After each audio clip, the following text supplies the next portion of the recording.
The views and opinions expressed in this podcast are those of the individual guests.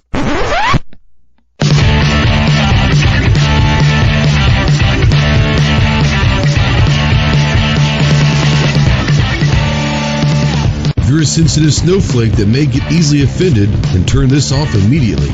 If you want to hear the real truth about the gun culture, then stick around. This is the Armed Citizen Podcast.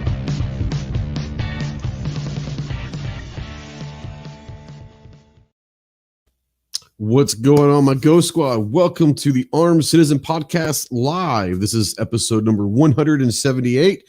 Today's date is Tuesday, February 2nd, 2021.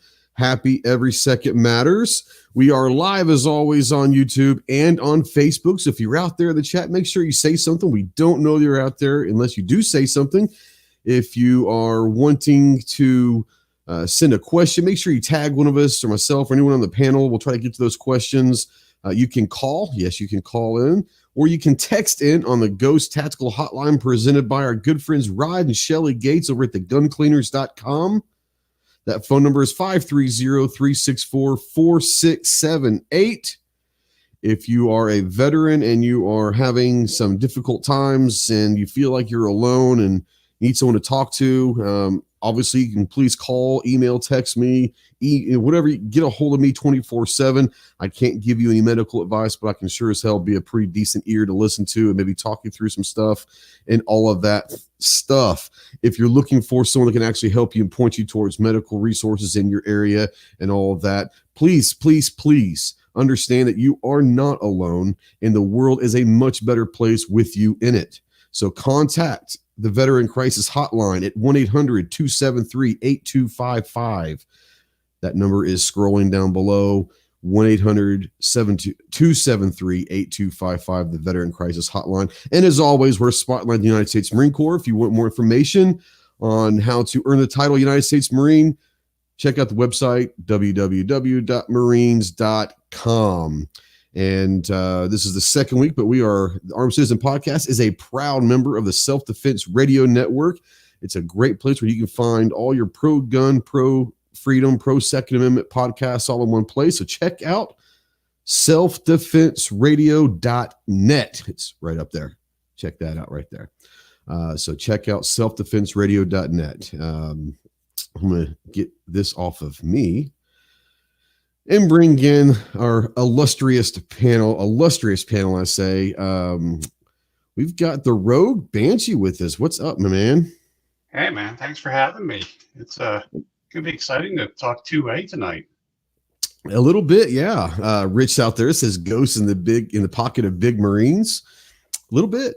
I'm not going to say that they haven't helped out the podcast a little bit. So, it's pretty awesome that, yeah. Anyways, yes, I am in the pocket of big Marines, and I'm a small Marine, so that actually I was about to ask, is that because you're a little Marine?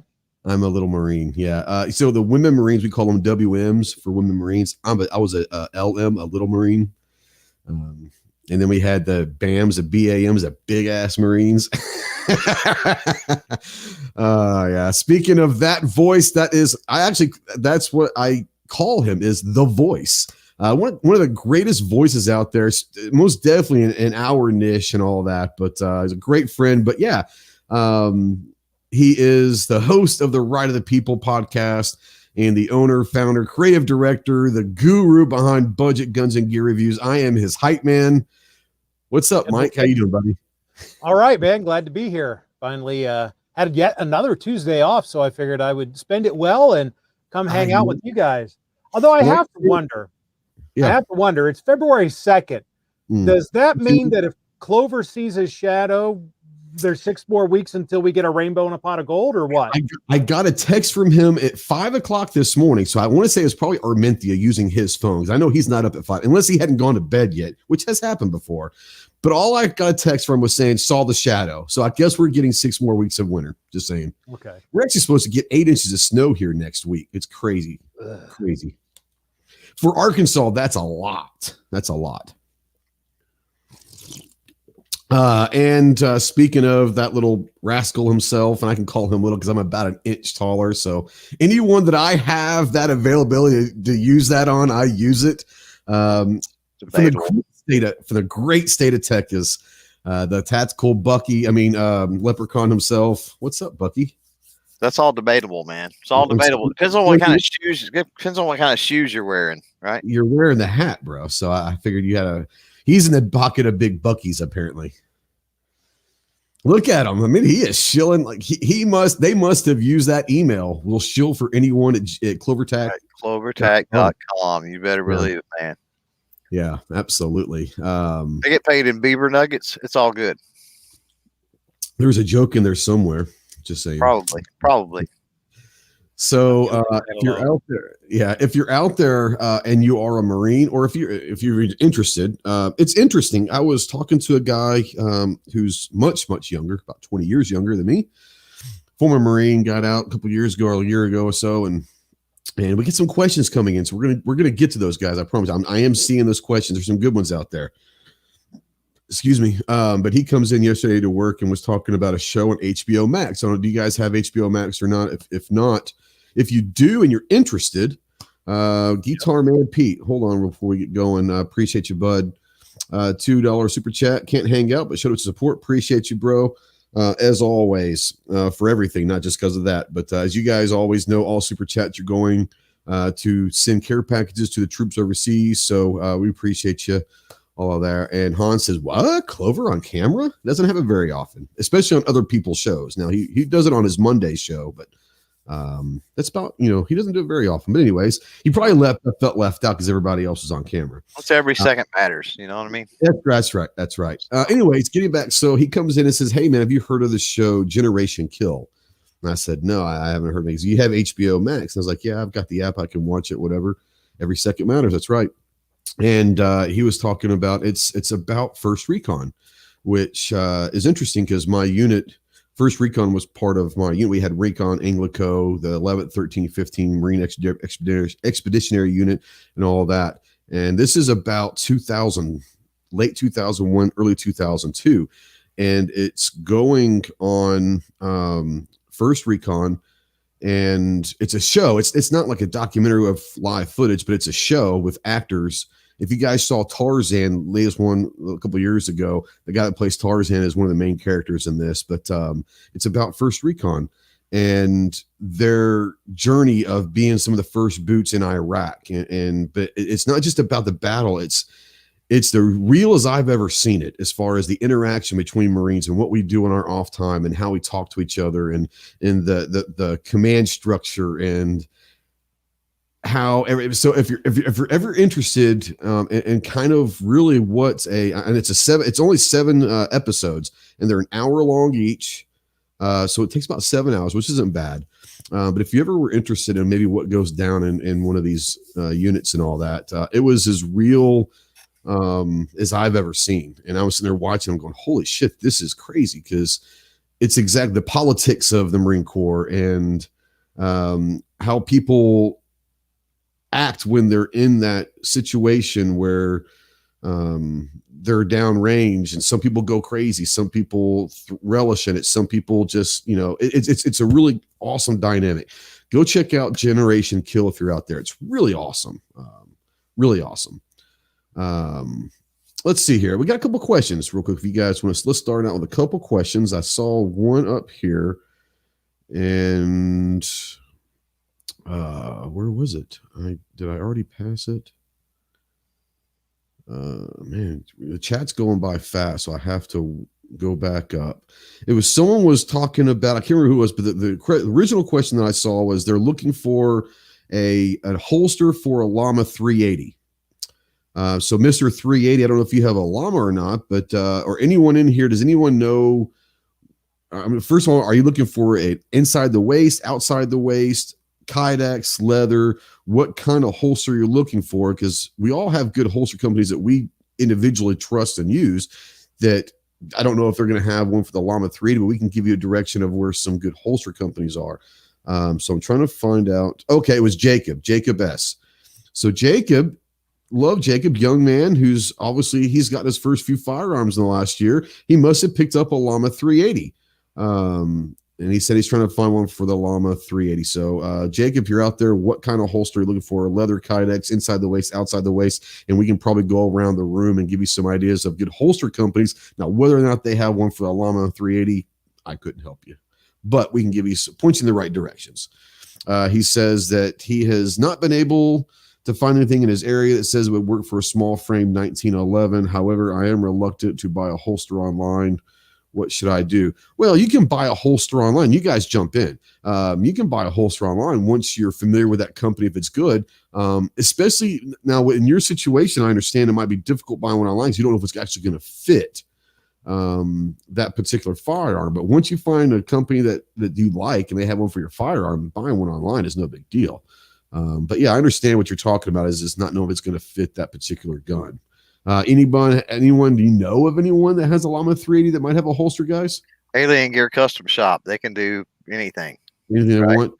And the beautiful thing about Alien Gear Custom Shop is it's not custom price. It's just it takes a couple of weeks longer or something like that to get it.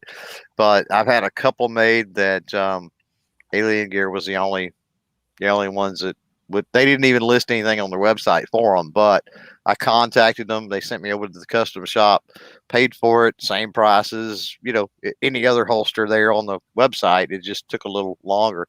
Now, Josan out there says craft holsters, and it's very possible if you're looking for something leather. Yeah, and I would suspect that you can call a lot of these companies, maybe especially leather custom companies that might be able to get one for you if they've got maybe a mold or a gun like that. If you can find a leather company or even a Kydex company, someone in your area that does Kydex, and you could take that gun over to them to get a mold of it, they could do one for you. I don't know if you go look at the Gun Snob over on YouTube and do a search for Kydex holsters, the Gun Snob, he actually shows you how you can make your own Kydex holster at home. And Kydex is cheap. You can get it on Amazon and whatever you want, and maybe you can figure it out and do your own holster for yourself. That might be something you could get involved with in doing your own holsters from now on. It'd be kind of a cool thing. Go ahead. I was about to suggest that if you go to your local gun shop and find something that's really close but not quite, and it's Kydex, you can heat it up. 10 minutes in a heat gun will get you right there. What you want to do with that, and I've had to do that, not because it was the wrong gun, but for some reason it was just too tight, and I wanted a little bit looser. If you get a heat gun or a hair dryer or whatever, make sure you're moving it on like Kydex constantly, and don't put it on there too long. If it starts getting shiny, then you could be looking at something that's not good. But get it warm enough. Keep that holster in there, kind of, if you want to try it, but keep that gun in that holster while it cools down and all of that. Put the gun in while you're heating it up too, obviously. Yep. But yeah, you can do that for sure if you can find one that's close enough. I just found one on Amazon from an Azula gun holsters. They have a Llama Micro 380 inside the waistband. It's a leather. Okay, cool. Now, did he say he wanted inside or outside? Did it say OWB? That's what he said. OWB. Okay, all right. I didn't see that. But yeah, I mean, like I said, a good leather holster, and if it's with leather, if it's close, that leather over time is going to be able to stretch, and you keep that gun in there and all of that. It can mold a little bit, but yeah, I think if you're looking for a Kydex with leather, it's even easier. It is easy. It's easy. You wrap your gun in plastic wrap, and you wet the leather. You case it. Yep. So you don't want to get it sopping wet, but you want to get penetrated with the liquid, and then you put the gun in there and you mold it to it. It's even easier than Kydex. So you can, and I don't know if you've ever done this. I have done, but I put it in the oven. And it sounds crazy. You have to do it at a very low temperature, otherwise you're going to polymerize the leather. Yeah, and here's what I did, and it worked great. I preheated the oven, and I'm not saying do this, guys, but it can work. It also can break in a good baseball glove pretty quickly, but you preheat your oven to 300 degrees. once it gets to 300 degrees, you put gun inside the hole, put the holster and all that, and you put it on a cookie sheet, turn the oven off, put the gun in, and let it sit there as the oven basically cools all the way down. I'm glad you said to turn the oven off, because I was about to tell you. Off. I was about to say there's no way in hell you put leather in the oven at 200 or 350 degrees. You do it at about 180 or so if you're gonna keep the temperature constant. But if you're gonna turn it off, then you start high and let it. And just let it gradually go. And by the time it gets down, you'll be able to, like I said, I'm not saying it's the greatest thing, and don't blame me if you ruin something, but I've done it a couple times with leather holsters for some people, but I've done it 25 times for my lifetime with my daughter's softball gloves. So she played college softball with a glove that I did in the oven, and it worked perfectly. So you can do that. But yeah, polymer will melt at higher temperature, but at 300 degrees, 350 degrees, it ain't going to melt at 300 degrees quickly. I mean, it will if you continue to just keep it in there. But polymer frames are rated for a very, very high. I don't know if it was like over 500, isn't it? It's something crazy. It's rated for pretty high temperatures, just like Kydex is. But yeah, anyways, let's see here. I saw someone else from Young. Okay, so Young says, does this not look like a repeated account of history from the communist country of Germany when H-Man had required his citizens to register their guns? Serious question for all four. I'm going to start out by saying no. There is nothing about what is going on right now that reminds me of Nazi Germany. I think that there are some interesting things out there we need to be on our minds. And as bad as some people say that Biden and Harris could be, let's not use an analogy ever for Nazi Germany until it gets to the point of genocide. And we're not going to be at that. I mean, we won't get to that level. So no offense, but trying to compare the two are literally like apples and pizzas, so Rogue, I'm gonna start with you. Any comparison between us and Germany? I don't think so. I mean, there's things that we should be worried about, but I don't see a direct correlation between the two. There's a lot of other factors that were going on at that time that would lead us down that road that we would have to follow. Yep. Budget, what about you? Anything that you would? I mean, there might be some similarities in some certain things, but overall, I would say no. But what do you say?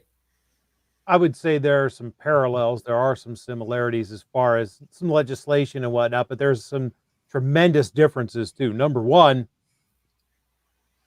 our situation at this time in history is nothing like the Weimar Republic was, that allowed that jackass's rise to power. Number two, we already have that example. We know what not to do. Right. I suspect that we should, and everybody else. I think you, me, and everybody else is going to be on top of watching things like that. But there are some parallels in some of the steps that government wants to take. But that's common throughout government. That's not necessarily nasty party type thing. That's more of a government overreach type thing that we've always had to fight. So I wouldn't draw a direct parallel, although there are some similarities. Well, it's like mandatory care before I go to Clover, but mandatory says he did require all guns be registered, but the analogy stops there if you weren't a Jew. There were so many levels of evil that Hitler was, that gun registration wasn't even close to the top 10. That was a preamble to what was to become Nazi Germany. That happened before the Nazi Party really took force. The Third Reich didn't really exist while the gun registry, the gun confiscation, that was a preamble and a step towards getting to where he wanted to go. And it's kind of like Budget was saying, there's a lot of us out there that are not going to comply if we see someone coming in wanting to create a super race, in America. That ain't going to happen. Clover, going to bring you in. Anything you want to share or talk about when it comes to Germany back in the 30s and 40s? I've got a question first. When was Germany communist? Well, I think that. Other than after the war, when half of it was forced to be half of it was, but that was part of that was not part of the USSR. Yeah. They were under control of that. Yes. So first of all, not picking on that. Maybe that's just a slip or using the wrong word or whatever. But I didn't bring it up. I was like, because I understood what he was trying to say. So, but I think you need to be accurate in what you're talking about. If you're talking about something as serious as leveraging the thought that we're on the verge of that repeating that same thing. I think you need to be a little more cautious. First off, there is definitely some parallels out there, but there's also a lot of parallels that are missing. The government taking over industry, for example. Subsidization, which we've had for a long time, and regulation and some things like that, totally different than what happened in Germany. And I don't see anything getting to that point, and it would have to get to that point first before we start seeing stuff like, actually taking all the guns away and rounding people up and doing all of that. They would really need to get all of industry under direct government control first. I think that would be first and foremost. You would also see a dramatic shift in the privatization or offshoot arms of the military. You would start seeing some issues like that. We're drawing parallels with brown shirts, right? And until you start seeing things like that, I don't see the progression. I don't see how it can happen. And I think one of the first steps in the militarization of our country would be the federalization of the National Guard and local police, state police, and all that. It would all fall under the federal flag. I think that would be, that's a bad sign. Well, and that's one thing, and I still got one more point. I didn't want to, I don't want to get off on too many tangents. I still got one more point if I don't forget it. But on that, what you're talking about, that steps all over states' rights. So you're going to have 50 states that are throwing a wall-eyed crap fest in a fit, right? So then, finally, what I wanted to say is, because there's some talk about what is it, HB 127 or whatever, and some other things out there. So just because bills and legislation are proposed are not signs that something is going to happen.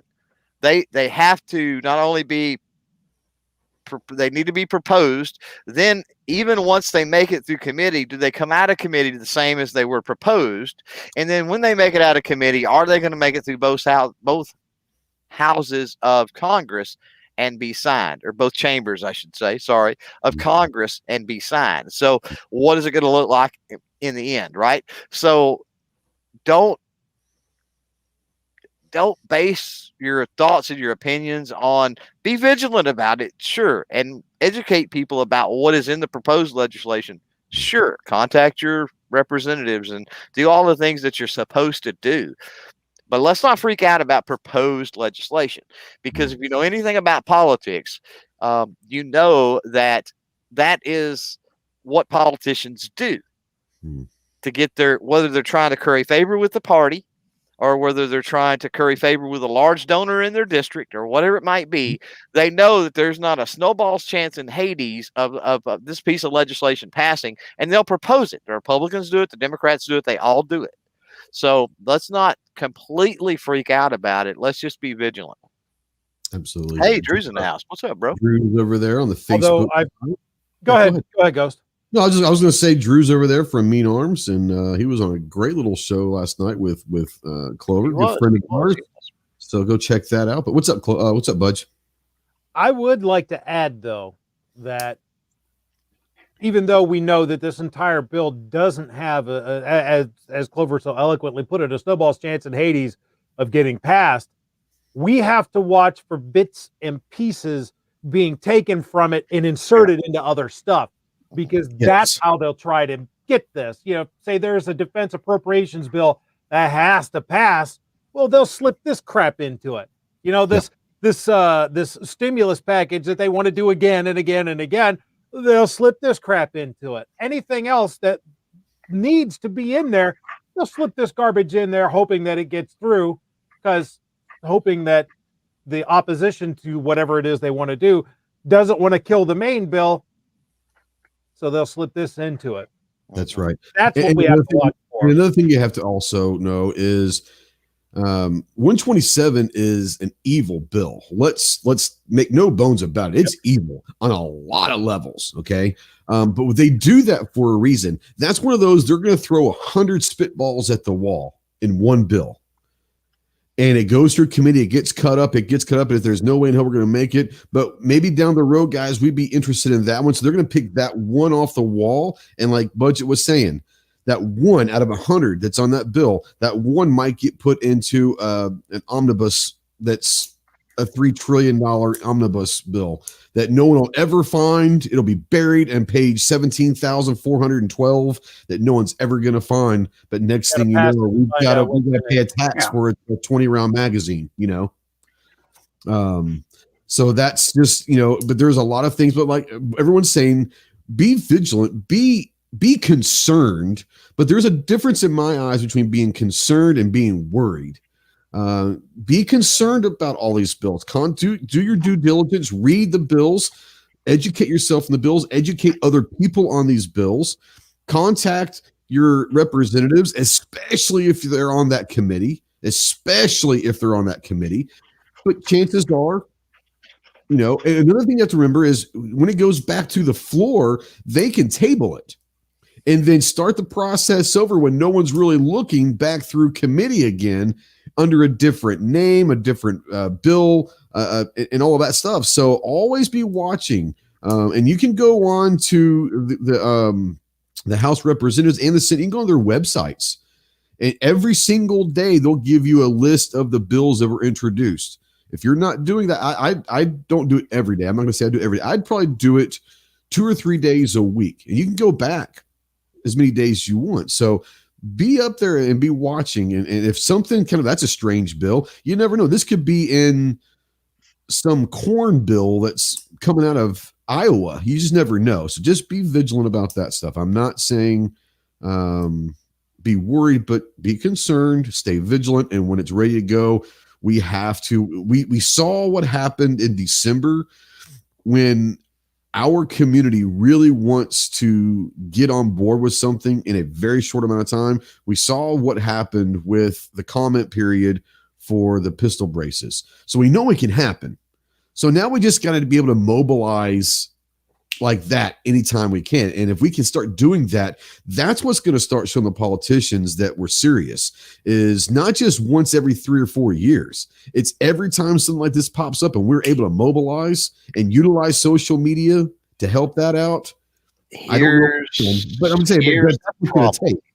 There is a problem. There's a lot of it. Here's the problem I see. So we had that bump stock thing, right? Shortly thereafter, because I went live, you were on the podcast with me, and we talked about the comptroller's comment period, right?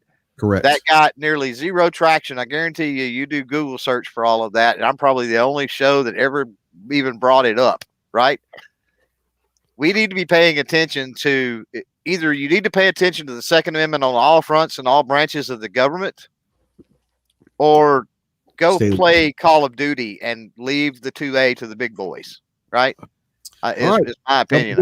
It's aggravating. Well, I'm just saying it's aggravating because when it's the ATF's comment period, there's thousands and thousands of comments and everybody cares. But when the comptroller of the United States is trying to come down on something or change a rule or change a regulation, or the Department of Commerce or whoever it might be, right? There's no traction on that. Why? Because the ATF is sexy and the other branches of the government aren't. And it's aggravating. Either you're 2A or you're not 2A. Make up your mind. And if you're 2A, then you need to be paying attention to every single branch of the government that wants to infringe on that Second Amendment.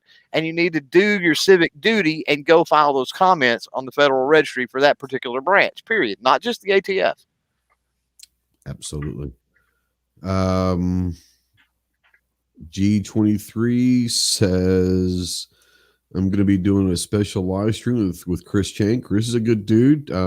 Clover knows him a lot. I've met him a couple times.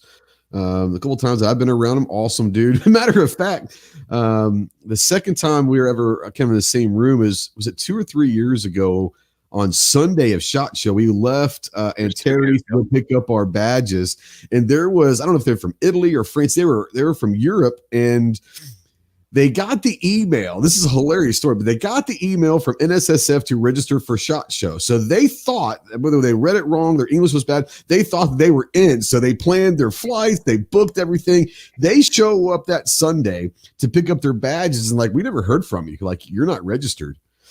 And so we're all just kind of like figuring out, well, holy cow. Well, Chris walks by and we're like, we're all like, if anyone can help you, like Chris Chang has enough clout with the NSSF that he could probably figure it out. You would think, and all that.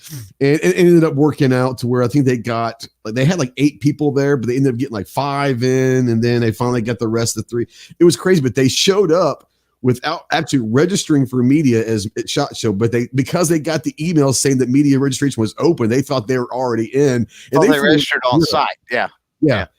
And I was like, wow, they flew all the way from Europe, not being registered for SHOT Show at all. Anyway, so yeah. So we're going to start talking a little bit before we kind of take any more questions, because that's what we're going to do. We're going to talk about Every Second Matters, what we kind of do for Every Second Matters, what Every Second Matters is. And then we're going to go in and basically allow the viewers to dictate where we go. We're going to go down some rabbit holes and try to talk two-way stuff, gun stuff. We're not going to go down weird holes, but we're going to go down some holes and let you guys take us where you want to go. But when we talk about Every Second Matters, and everybody, you probably see a lot of us do posts, and they use the hashtag on the second of every month, and people are like, and people use it, but they really don't know what it was for. And so what I'm going to actually do is I'm going to screen share this tab. Chrome tab, Every Second Matters, share. Okay. So you guys can see that, I'm assuming. Everything good? Okay. So everysecondmatters.com. Okay. And this was started by G Webs and a few others. I don't know, 5, 6 years ago, 6, 7 years ago, somewhere in there.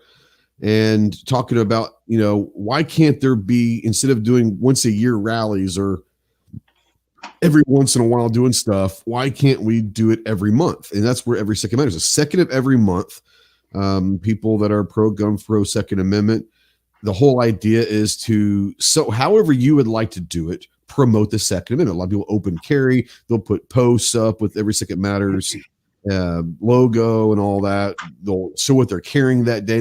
You can do all sorts of things. But the website says, what is Every Second Matters? And we're a group of like-minded firearm owners who want to keep the conversation about the two-way and our right to own firearms alive. We meet up online once a month and talk about Second Amendment issues, what we did, what we could do, and learn from each other new ways to keep the conversations about guns alive. So what is Every Second Matters? It's an awareness campaign for the Second Amendment issues. What's the goal? To start conversations about two-way issues at the person-to-person level. You'll hear not just me, but everyone that kind of does a show or a podcast or a live stream talking about, let the fight begin in your local towns. Go to your gun shop. Talk to people locally. Don't worry about the national stage. We got to fix things locally first. So that's what it is, the person-to-person level. How do you participate? Start a conversation, especially on the second day of each month. Does it cost anything? No. How do I join Every Second Matters? Welcome to the club.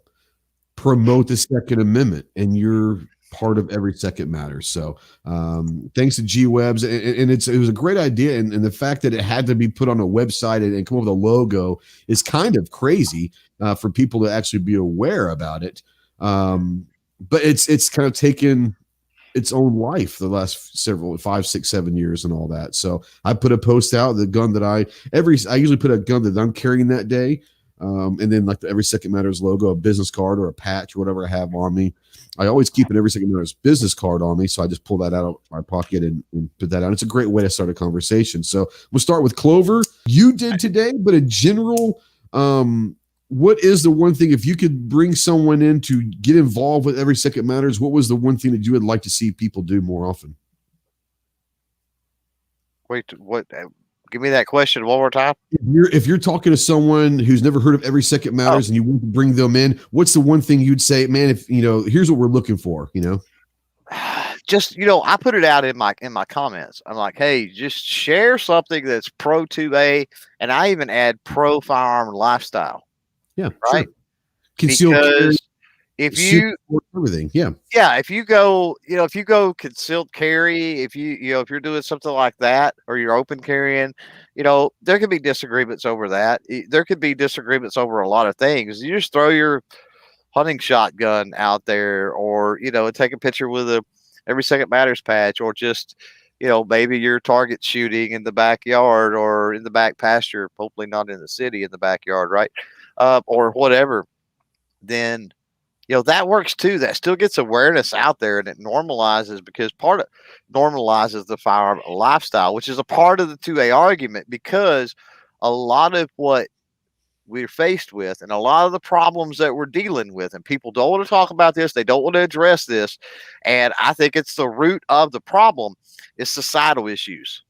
We've got big tech, we've got social media, we've got Hollywood, we've got radio, we've got people want to blame government for a lot of the issues, and government is representative of the people. Politicians are representative of people. Law enforcement officers are representative of people.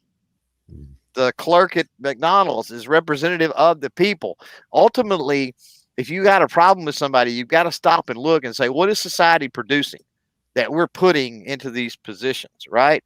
And so if we can normalize the lifestyle, then I think we're more apt to have people recognize that lifestyle is an inalienable right.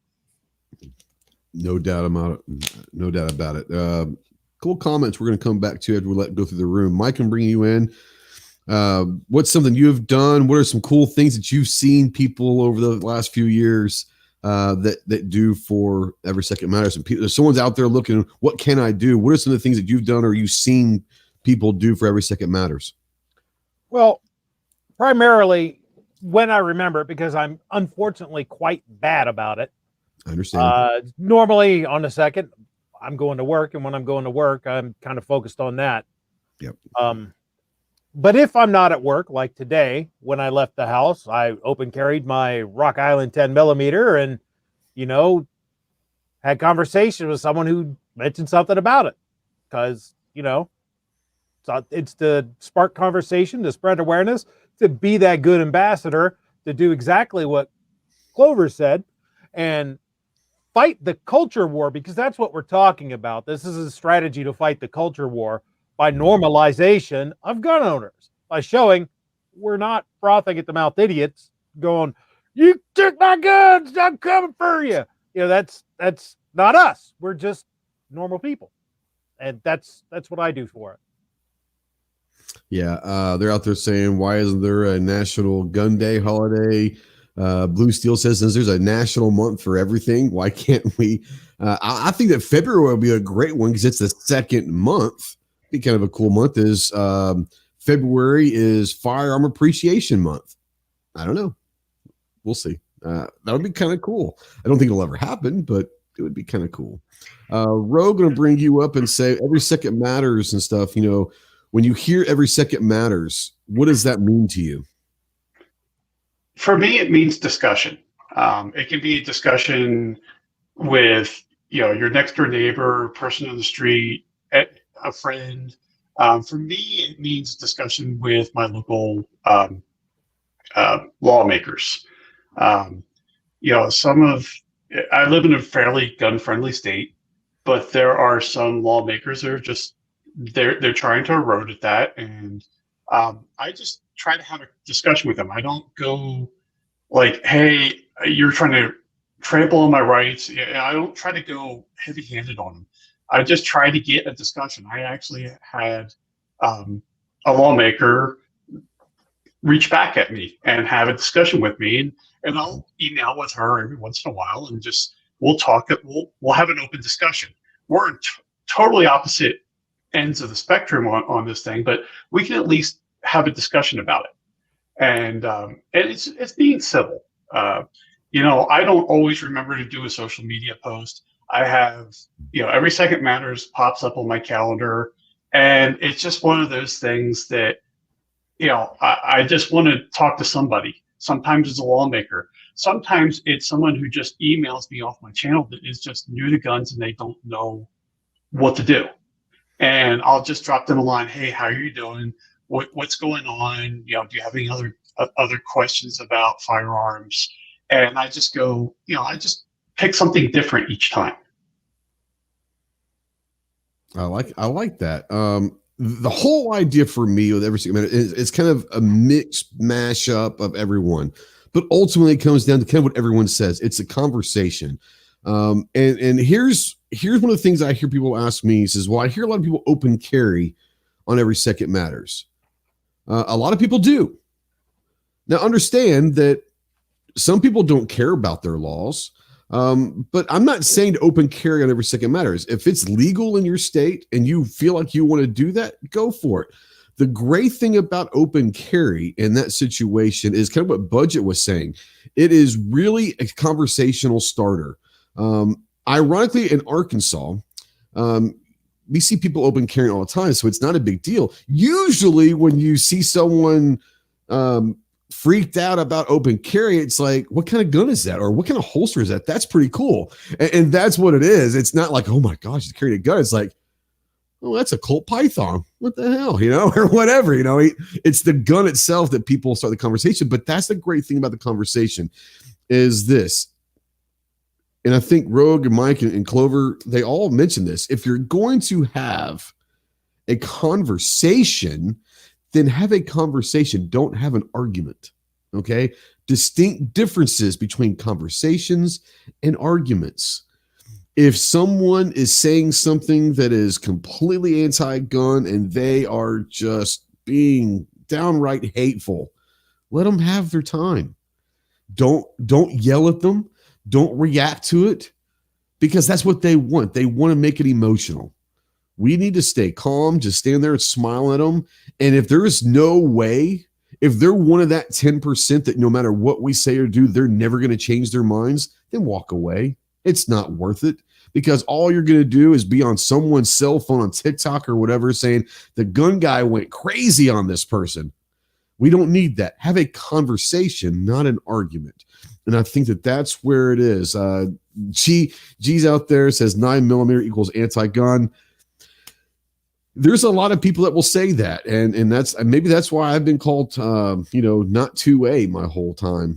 Is I'm a 9mm fan. I don't know, but no, G is out there, and I want to say, thank you. And I know that he doesn't want to hear that, but I do want to say thank you because he and a couple other people decided to make this thing where it's every month we're going to provide an outlet, give them a hashtag, give them a logo, do something to where it's easier and all that. So I like a change the name. The Young Law-Abiding Citizen is going to join the stream.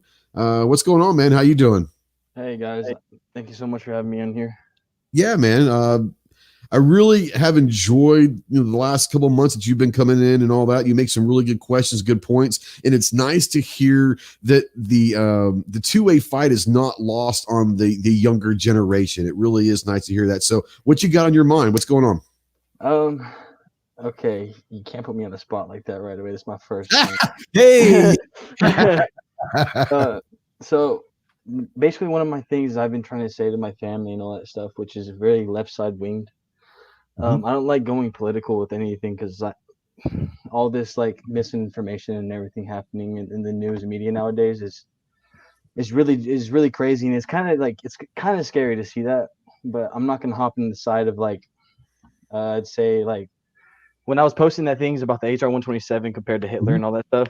Yeah, it wasn't taken with the fact of I understand that there was genocide on the mass Jewish sure and stuff like that. Okay.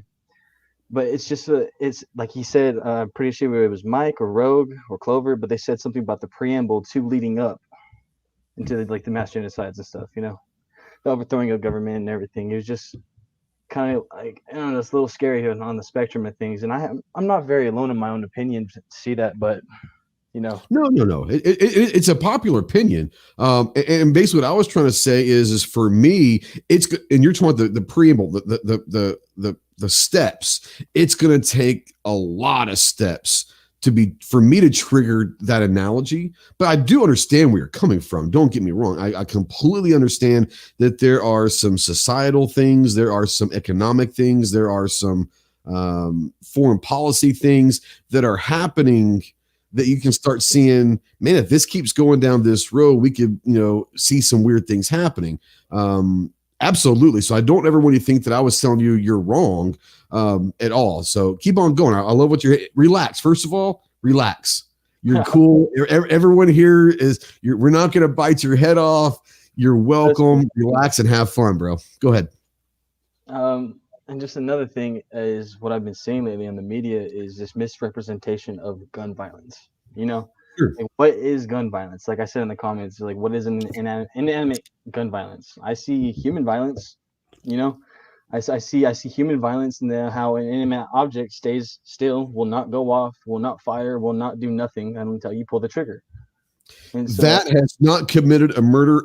I have not seen it on this show at all.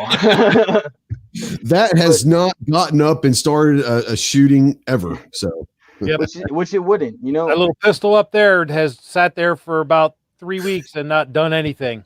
Just stayed silent, looking pretty. I see that. Yep. Right back there too. So that's pretty much like you can keep taking your show. This is your show. I'm just here to fucking chill out. My bad. You're good, man. And I said, jump in if you have a comment or you have a question. There's some really cool minded people that we're obviously much older than you are. Probably we're probably all old enough to be your dad. That's all. But that's cool. But that's what I'm saying. I like the fact that you were willing to come on. I love that and have that discussion, because this is exactly what Every Second Matters is having a discussion. And sometimes it's not the discussion between pro-gun and anti-gun. We need to have discussions within our own community on a regular basis to make sure that we don't have to be lockstep in the same, boat, but we got to be in the same ocean. We've got to be in the same wave that's going in the right direction. So this is what it's all about. There was a question out here, and I'm probably going to go back. Okay, so Jacob was asking, since Biden has taken office, have you noticed? So when Biden took office, the gas was about $1.89 a gallon, and it was $2.09. So what is that? 20 cents up in the last, let's say 2.5 weeks or 2 weeks, whatever it's been. Have you guys noticed? First of all, Young, if you don't mind, you don't have to tell me. Where are you? Like, what state are you? You don't have to tell me the city. What state are you in? Mexico. Where? New Mexico. Okay, right on. Okay. So have you seen gas prices go up in the last couple of weeks? Yeah, here I'm just going to give the county where it's in, like Curry and Quay County here in New Mexico. It's shot up at least 10 to 15 cents. So right now it's about $2.03 for a gallon of regular gasoline. Yep. Budget Road, Clover, what about Yep. Here in Montana, we went from $2.23 a gallon to $2.33 a gallon. So we went up 10 cents. Okay. So you were at $2.23 prior to Biden's inauguration? Yep. Okay. All right. So you're only going up 10 cents. That's really not that bad. Budget, what about you guys up in Ohio? Has it gone out the roof, or is it relatively the same? Or 10, 15, 20, depending upon what day it is. Okay. Yeah. Clover, what about you guys down there? Same thing? So I'm in Texas. Family has been into the oil patch for many years and generations. So a couple things. First of all, gas prices have been on the rise since October, so you need to look at that. Second of all, the premise that the Keystone has anything to do with gas prices. The Keystone's not completed, so that's a job issue more than anything.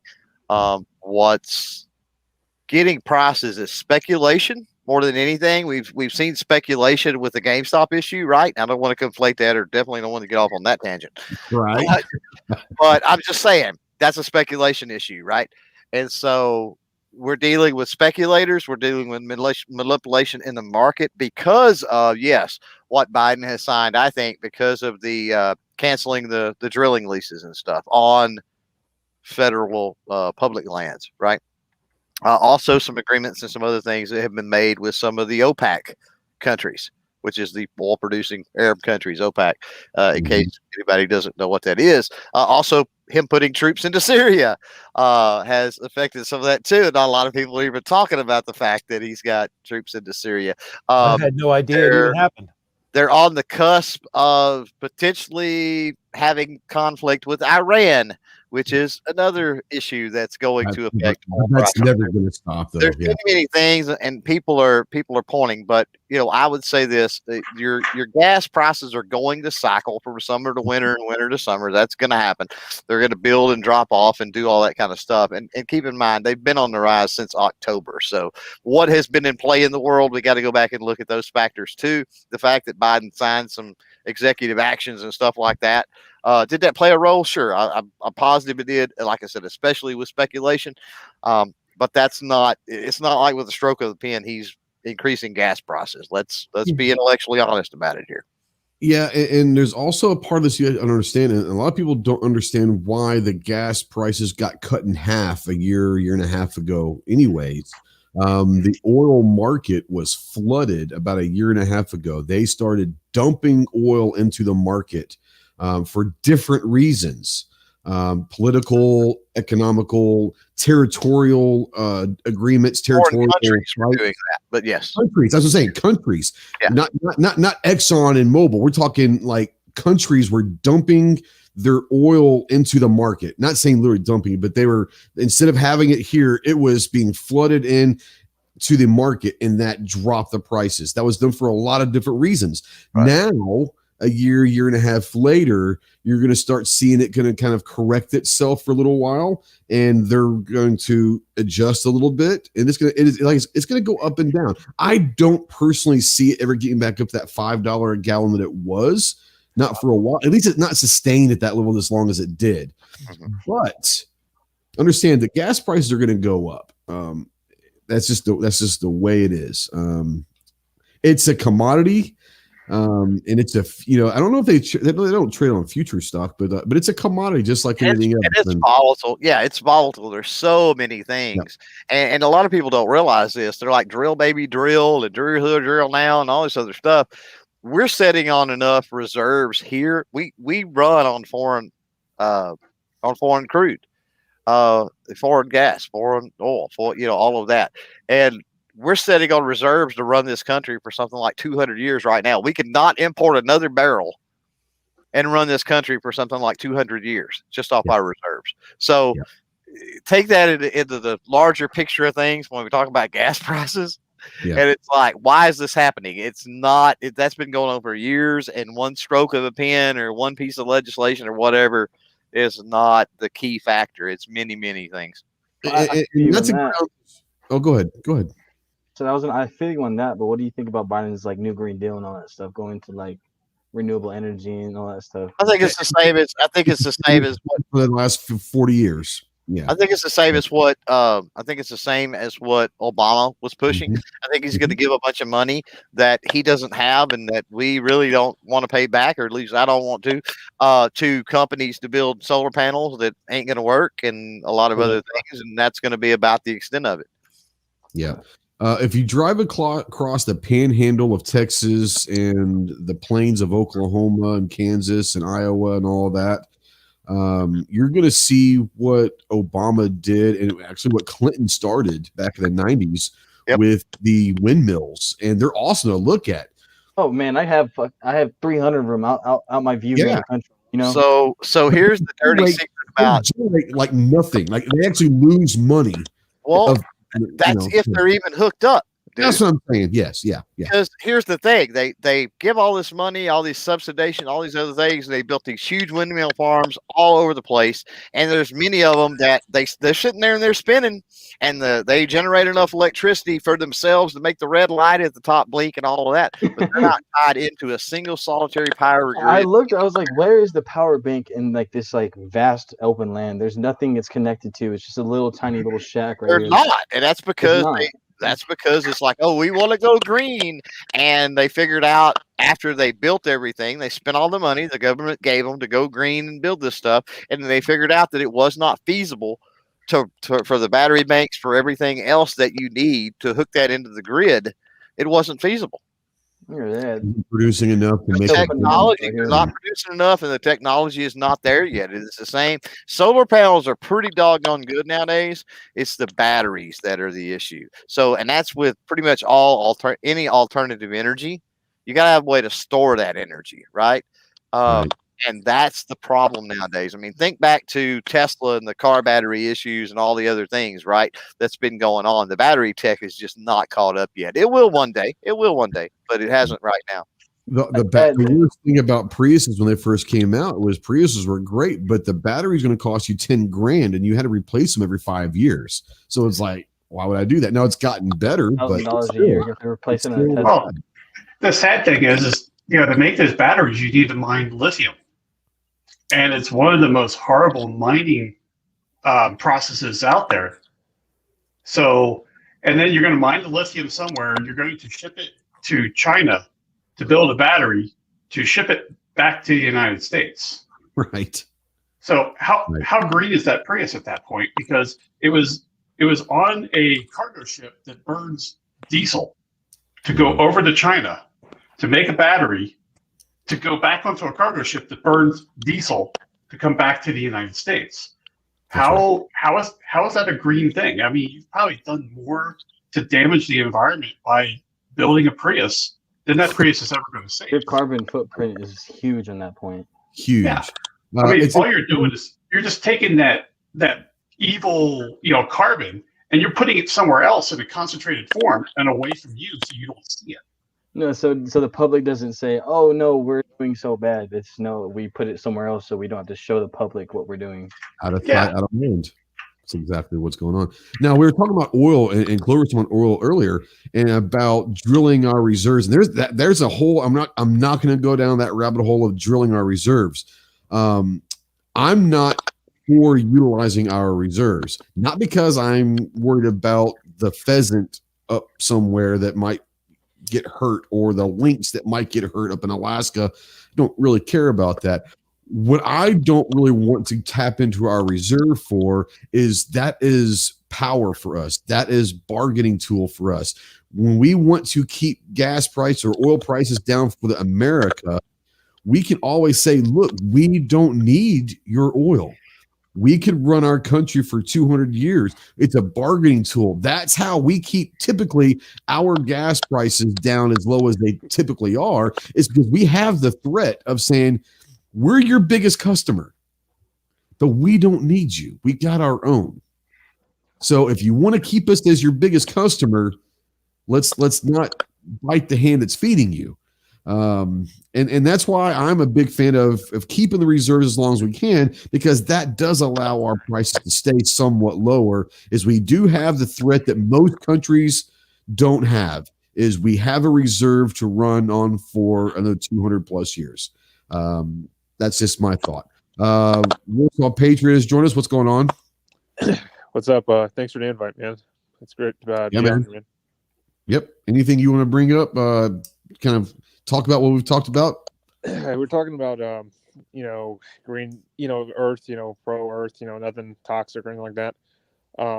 The only thing I see out of this that would actually save our country on energy and actually provide energy would be water power. But the problem is there's only a certain amount of locations that don't actually provide water for a source of power. Water power, in theory, is probably the best. Hydropower is the best option in theory. It's kind of like communism, though. It looks great on paper. It just doesn't work in reality. There are so many facets of hydropower that are going to actually cost you tenfolds more than what it would actually be able to produce. Go ahead, Rogan. It's like you were getting ready to say something. Yeah. So hydro is kind of a personal thing to us here in Montana. From my house, there is 5 dams on the Missouri River here that generate power. The funny thing is that all that power goes onto the wholesale market and gets shipped to California.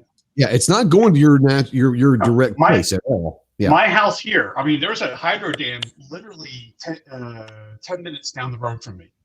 My house here is fired by a natural gas burning generator an hour and a half away. Yep. Our dam here that's 10 minutes down the road goes to Memphis. Yeah. I mean, 2.5 hours away.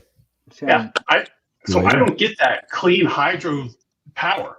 Somebody else gets that. I gotta, they gotta go build another plant for me to fire my house. Right.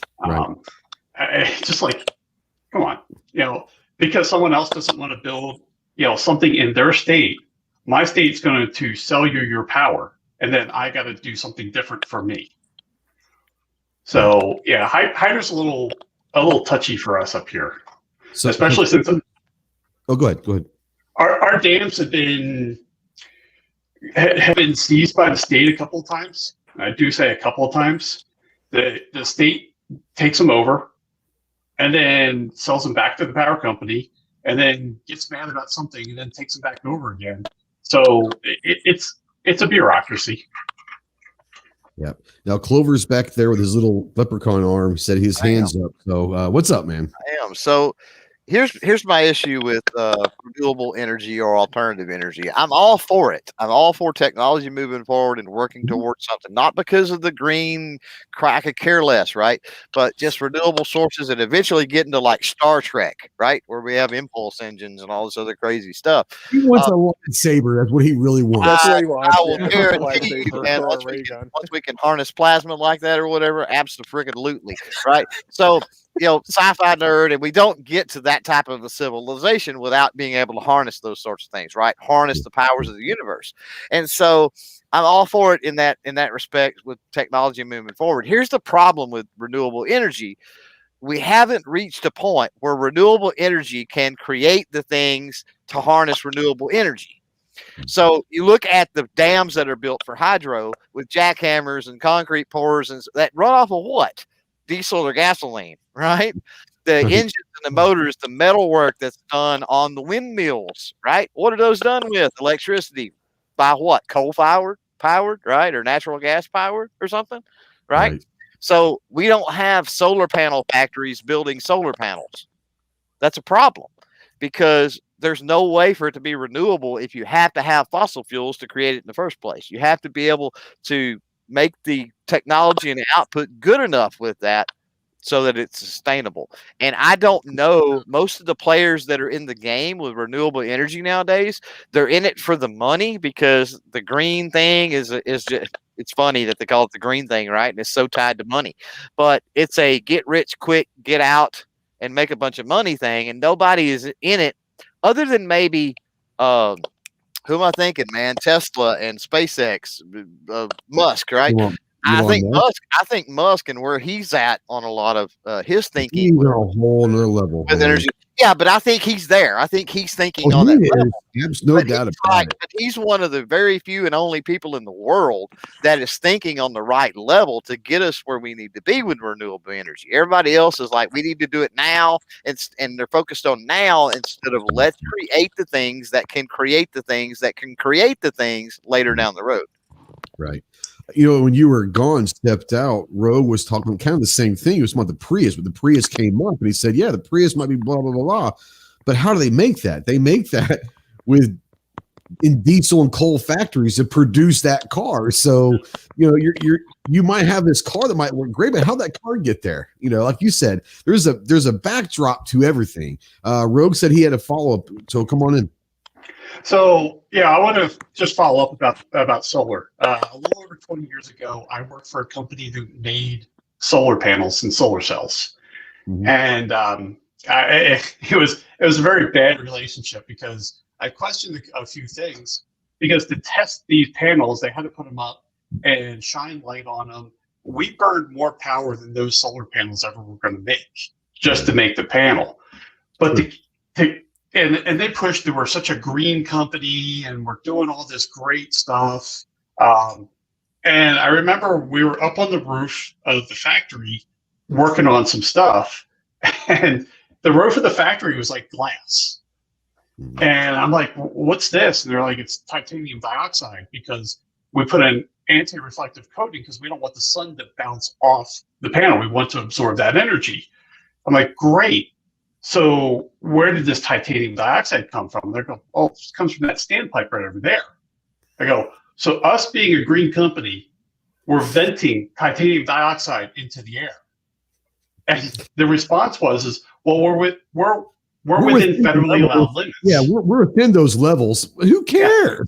Yeah. I go, so you can be green as long as you're within federally allowed limits. And here's a kicker. Those limits can be changed anytime they want to. Yes. Quotas to fit the agenda that they need to pass on at that point. The EPA can do whatever they want to do. Apply it differently depending on who you know, or given certain allowances or exemptions depending on who you know. Yeah. Or this factory's not using their quota, so we're going to go ahead and allow you to go this much over because there's all sorts of weird stuff. I don't know how we got energy, and it's great.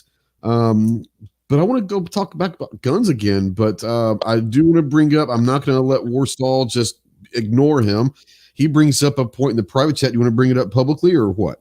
Yeah. As far as like energy, how about the times that we had nuclear reactors and all that? We have nuclear generators across the states probably, but I've got one an hour and a half. Like in the Soviet Union, like Chernobyl, and then you had the freaking nuclear sub with the what was it, K-19. So I mean, regardless, you 3 Mile Island energy, but all this radiation is gonna fucking kill a human being regardless. Well, here's the thing about nuclear energy is actually probably the way to produce the most amount of energy. But talk about a volatile energy source. Also waste.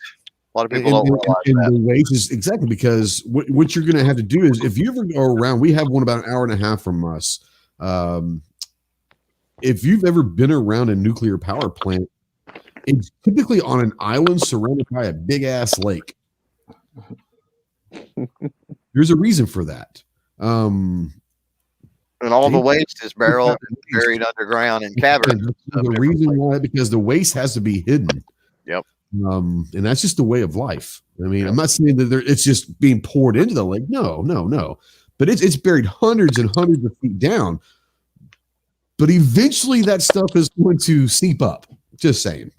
It's not that the reactor itself, in my opinion, is the most dangerous. It's not. I think that technology has gotten to the point where I think they pretty much feel comfortable with controlling reactors at this point.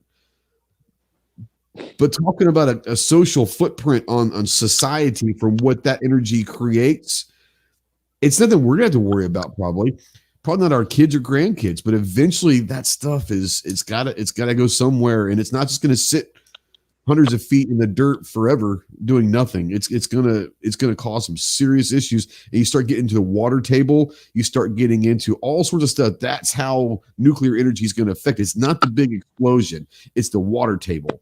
And if that waste ever gets in the water table, it's crazy. It's really, really bad.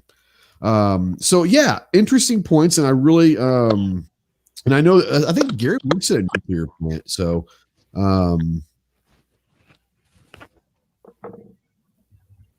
So, yeah, he says that the water is there for cooling. They don't bury their nuclear waste. There's no place to dispose of it. Except the sun, maybe. But yet again, you're shooting it into the sun.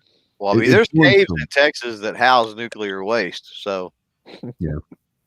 But how long does that last, though? How much can we? But I'm not going to buck Gizzard because maybe he can elaborate on why that is or something. But I mean, I know it's there, but I don't know where he's got to. If he wants to jump in, he can. He's got to. The only way I've seen people actually talk about this is, you could actually stop, radiation from seeping out. Is usually using like lead, like at least like blankets of lead or something. I don't know.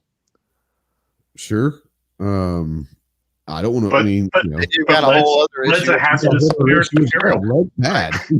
Hey, that's less lead for bullets, man. Come on. Yeah. Oh man, Come on, man. Come on. That's a way to transition us back into gun talk. There you go. Yeah, but here's the question. There we go. We're going to talk about saving the environment. What does everybody think about alternatives to lead?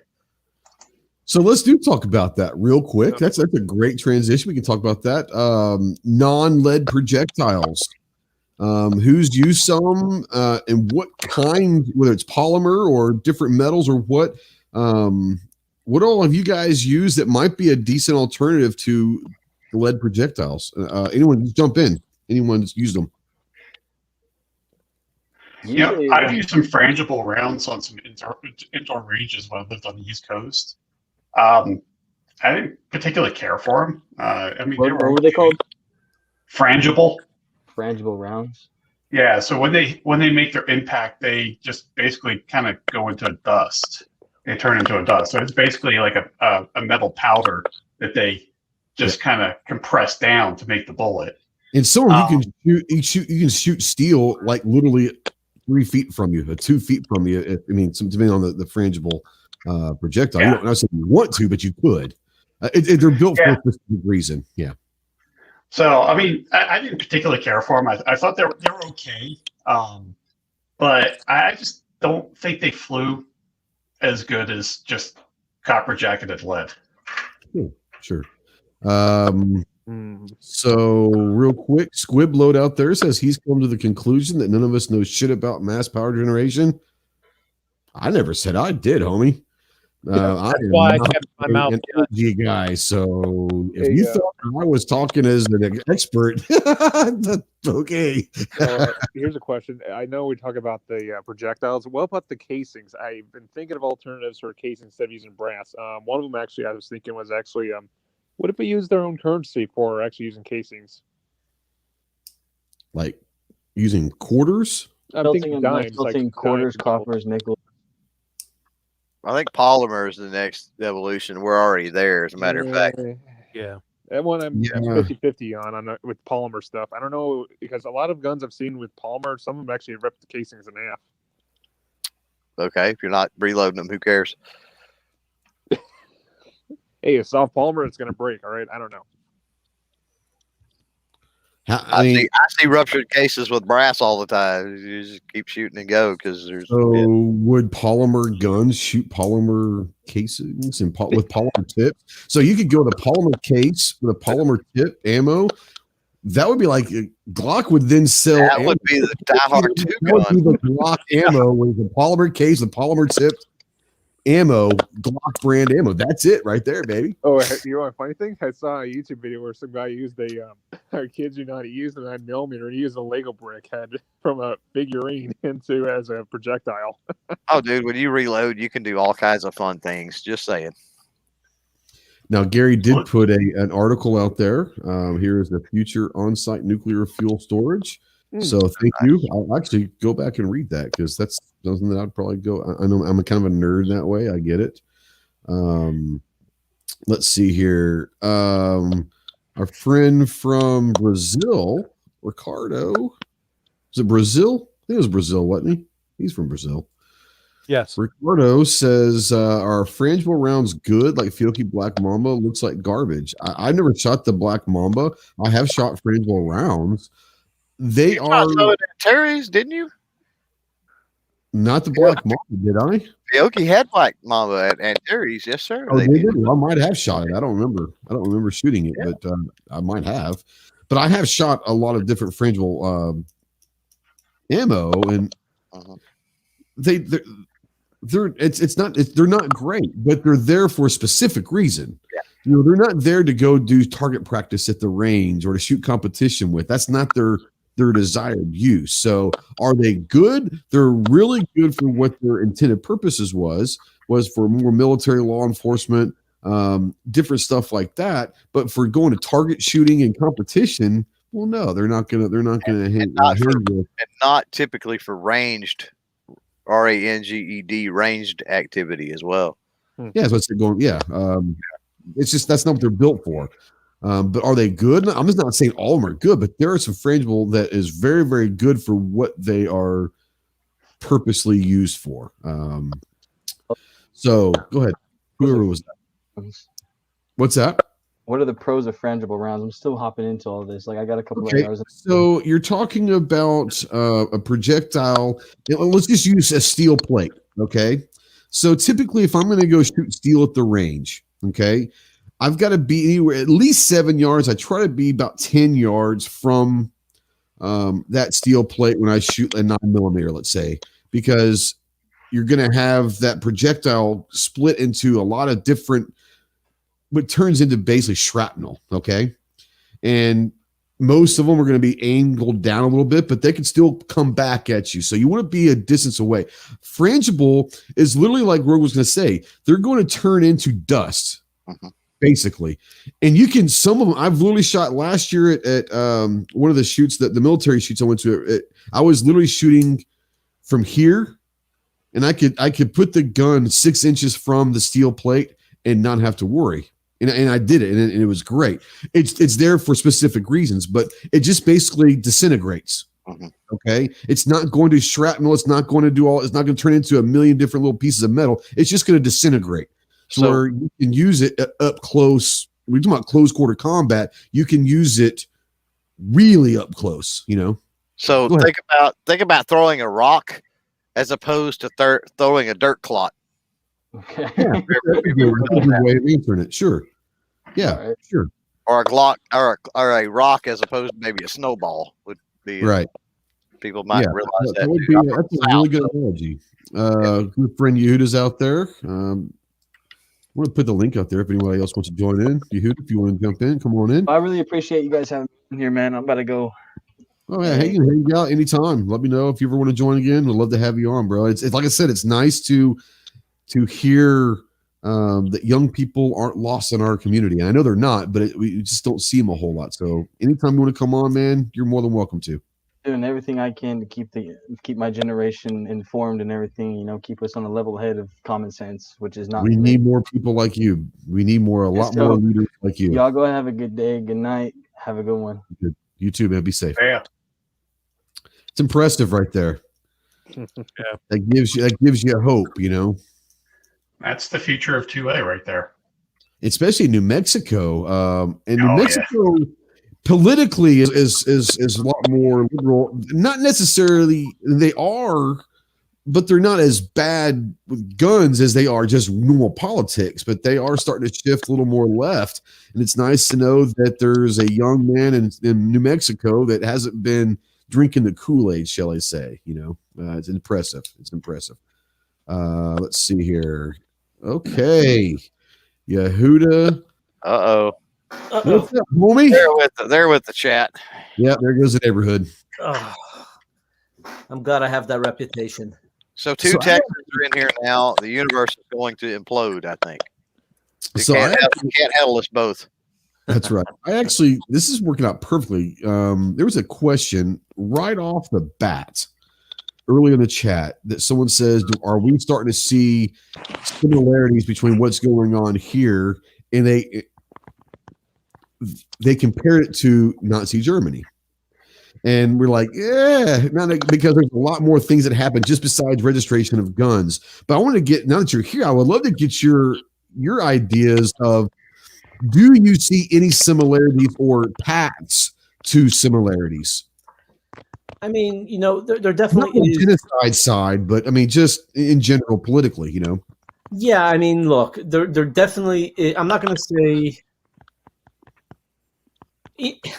it's crazy. I don't think we're at that point yet. I do think that, you know, the idea of all of the silencing through social media, and, you know, what's his name with the We Like Shooting guys. I don't know if you saw what happened to them today with Amazon.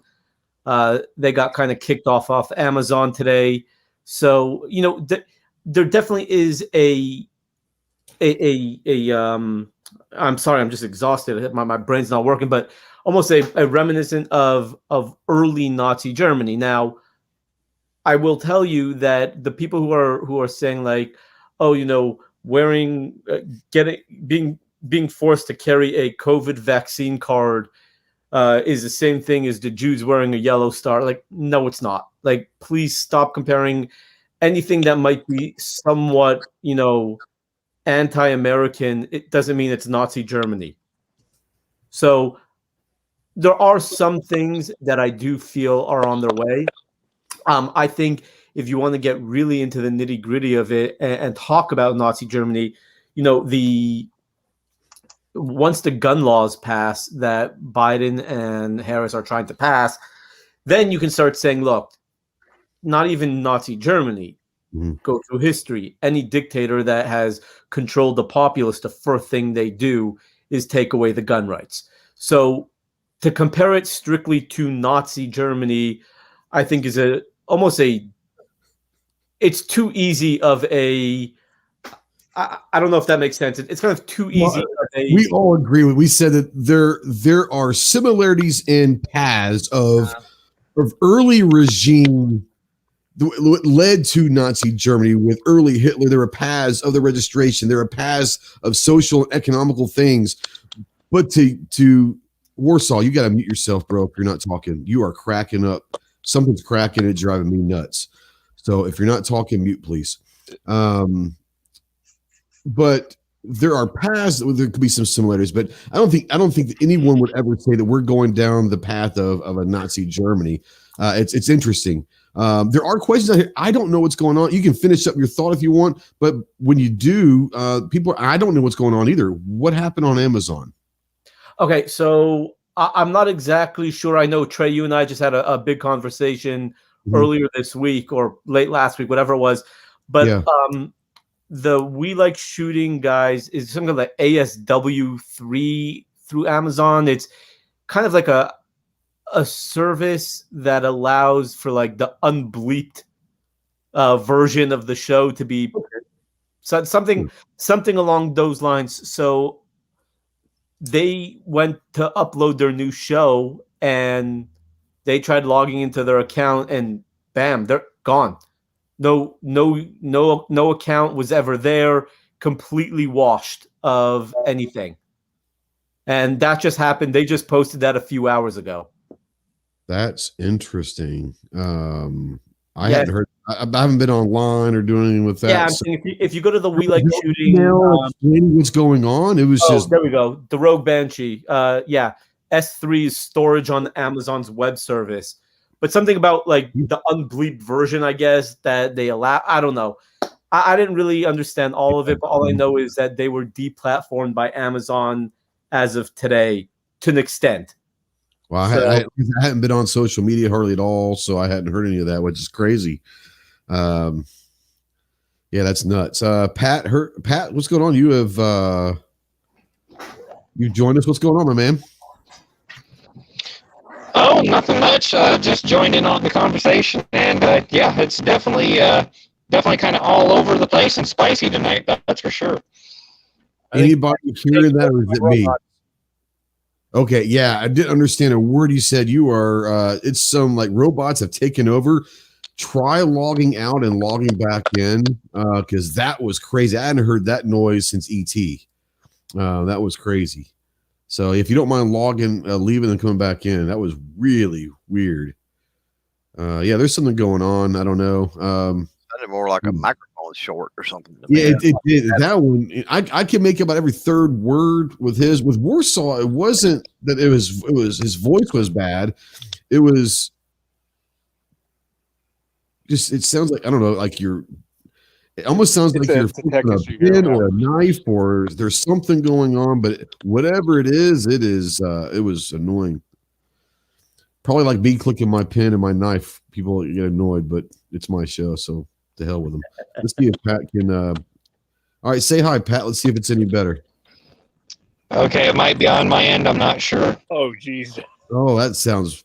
And it's is your microphone plugged in, or it's really weird? Yeah, I'm just gonna stick to the chat tonight, guys. Internet's screwed up. Yeah, I'd love to have you back on anytime, but yeah, that's not going to play well on the audio side. We have reached Mars, folks. We have communicated with Mars. So yeah. All right. So God, we've been on an hour and 24 minutes. There was a couple things we have communicated. Wow. How did that happen? What's that? You said we've been going an hour and 24 minutes. I said, wow, how did that happen? I don't know. We're talking about energy. Rabbit hole. Energy, man. We fell asleep and that kind of just went times. Think of all the energy we wasted talking about energy. On Every Second Matters, we were talking about energy. So there was a question out here that I actually that Patriot brought up earlier. And if you want to bring that question, I think it's a valid question. All right. The question is the 2A community the greatest and biggest community out there in the United States? No, on my opinion, and I'll run it through the room. My opinion, nowhere near the biggest and nowhere near the best. For our size of numbers. Okay, so what you're calling a gun community? Are you calling? Let me ask you a question. Are you talking a gun community? Is anyone that owns a firearm? It could be anyone. Anybody that's pro-American, that's also part of that. That's not there's a lot of people that are pro-American that hate guns. So the gun community, and the reason I'm saying is it needs to be defined on what you're asking, because it could go so many different ways, whether it's anyone that owns a gun, anyone that just believes in the Second Amendment, or anyone that's active. And there's so many different levels. So I don't really, go ahead.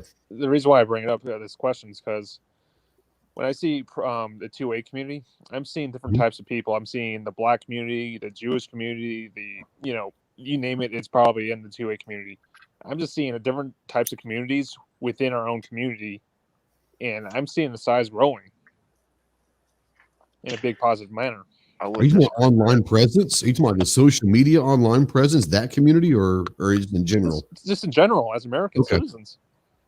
Okay. Well, I mean, one thing we talked about before was just because you own a gun doesn't mean that you're pro 2A. I mean, you can be a gun owner and not be pro 2A. Correct. I mean, I actually, Trey, I talk about this all the time, is that in the Orthodox Jewish world, there are a lot of gun owners, but most of them are closet gun owners. One of my missions is to not only get Jews to be more involved in the firearms world, but more importantly, get involved in the Second Amendment world. And unfortunately, I mean, a few Clover and Trey know me pretty well. There is no Orthodox Jews. There are no real Jews standing up in the 2A world as Jews besides me. Maybe you have pockets here and there, but, I think it's growing, but I think it, at the same time, not nearly as big as it needs to be. Oh, I agree 100%. And I think that there's always going to be little, factions and groups or whatever. You can break them into demographics however you want to. You can create your own demographic if you want, when it talks about any community. I think that the problem, good Lord, man, I'm going to mute you again. The biggest problem that I see with the gun community in general is, and I'm not saying online presence, I'm not talking the social media gun community, I'm just talking gun people in general, is they fall into a category where most are not on social media, most aren't doing any of this stuff. They just completely disregard what happens with the Second Amendment. They aren't threatened. They don't believe that it's ever going to be abolished, and it may not ever be abolished or repealed. But death by 1,000 cuts, or just the mass majority that I know in this area, and I take that as a sample of America, is I have guns. It's in the Constitution. It's in the Bill of Rights. It's not going anywhere. My guns are fine. My guns are safe. That the empathy and the apathy, the community is really, I think, is our worst problem. Is we just don't. And when they do get involved, it's typically too late. it's typically too late. So that's the whole thing about Every Second Matters. Is the conversation. And like I said earlier, the conversation doesn't have to be between someone who's pro-gun and anti-gun. That doesn't need to be the conversation. Sometimes the conversation is within our own quote-unquote community, is we have to be able to talk with ourselves. We have to be able to get along, at least get along enough to be able to work together. We don't have to like each other personally. There's a lot of people that I just don't like. Matter of fact, I don't like very many people. I don't like people in general. And people that know me close know that about me. I don't like people. People piss me off. But you have to be able to work with people. You have to be able to communicate with people. You have to be able to be around people to work together for a common cause. But my problem with the gun community is usually most of them don't give a damn until it's too late. Open floor, guys. Open mic. You guys jump in and give your thoughts on Warsaw's question. I mean, first off, I think the reason why you and I are good friends, Trey, is because I hate most people too. So, yeah. But no, honestly, you know, you hit a point that I have been talking about. I mean, granted, I'm probably the youngest person here, and this is not a knock on anyone else, but I probably am the youngest person here. Especially, I've probably been the newest person to the gun industry, right? I'm 4 years in. And one thing that I've noticed more than anything is that some of the biggest names out there in terms of the influencer world never talk about the Second Amendment. It's always what kind of crap can I blow up today on YouTube? And although it's fun to watch and usually it's good information, none of them are actually putting their necks out for the Second Amendment. A second group of people who don't do a thing, and it drives me crazy, and I'm talking about majority of people in this group, is competition shooters. Yeah. Competition shooters need to be on the forefront because these are the guys and girls who are literally doing more to their firearms to make them better guns than any of us do, right? That's what their job is, to make the smoothest rifle possible to get as many rounds down range in order to win a competition. So where they just stick to what they're doing, what happens when, we've seen them come after the bump stock, we've seen them come after the braces. What happens if they decide to come after triggers, right? Because they all enhance their triggers to be able to shoot, lighter trigger. I mean, what happens when they come after all of that stuff? It's going to be gone. And we have so much power with these people who aren't doing anything. It's unfortunate. Yeah. The one thing that scares me about the assault weapons ban or something like that is it's not about that. It's not about your AR. Right. It's about any semi-automatic firearm, handgun, rifle. It's about it's going to be anything that's semi-automatic. And that's where people, I think, were like, well, I really don't need an AR if that's what's going to be. Blah, blah, blah. It's not going to be it's going to be written to where any semi-automatic is going to be under this thing. And that's where I get, but that was beautifully said. Exactly. Mike, Clover, Rogue, Pat's back. Pat, let's see if you hear anything. Yeah, we'll see if that's even any better. Yes, that's much better, bro. All right. Am I 5x5? You are 5x5. Go for it. All right. Awesome. No, I totally agree with you guys, and I'll put a little spin on this. Back in the day when I was a younger man, I used to be a FUD. By all imagination, I used to be a FUD. All I had was a couple of bolt-action rifles and a couple of shotguns. I used to be just a hunter. I mean, I used to just do pheasant, quail, and prairie chicken and stuff like that.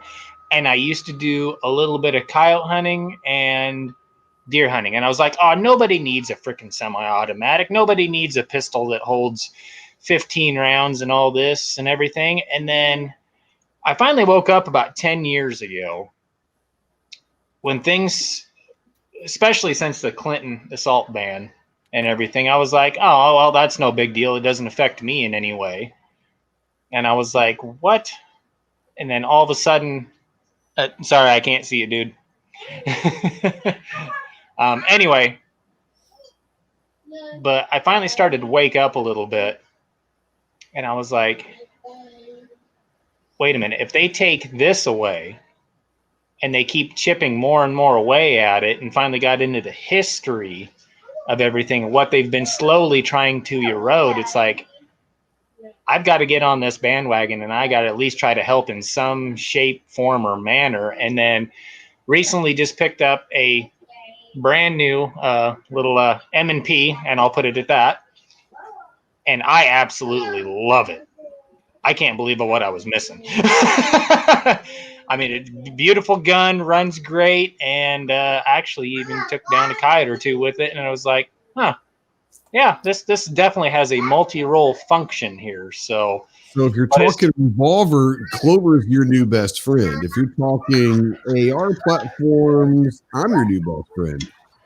So you don't have to answer all that. But yeah, the AR is great. He loves revolvers. The I have both. Guns are okay. The shield's great for what it is.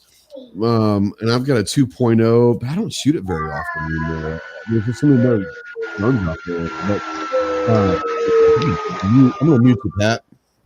Vacuum or blender or whatever's not gonna be good on podcast, but it's all good. But Warsaw, come on in. He said he wanted to bring up from Yehuda's point. Yeah, as far as like, is what I'm seeing right now in the so-called assault weapons ban, I'm seeing a repeat of what's going on in Canada. I mean, Canada has nothing. They have no constitution whatsoever, but up in Canada, Trudeau literally did something that's political, and it's not something that's common sense. You're targeting a whole entire civilian populace. Once you do that, you're creating something against your own country. And as far as these anti-gun groups out there, I think they're highly misled, because a lot of the people that are, preaching to the choir, all right, so this looks good on paper, but in reality, hell no, it's actually affecting your own people, because in the long run, you're basically just attacking yourself. So remove this right, they are asking for the same right as we are, and they're affected by it as well. I mean, this past year, remember the big increase of gun owners that actually purchased all their guns? Mm-hmm. They were also affected by their own gun laws that they were buying their guns from. Sure, I mean that's America. That's what laws are for. Very few people realize how bad laws are until it actually affects them. So if you've never been a gun owner before, then let's say you're 40 years old. I'm not saying you, but like let's say example A is 40-year-old person, and they've never been a gun person. They've never even thought about owning a gun.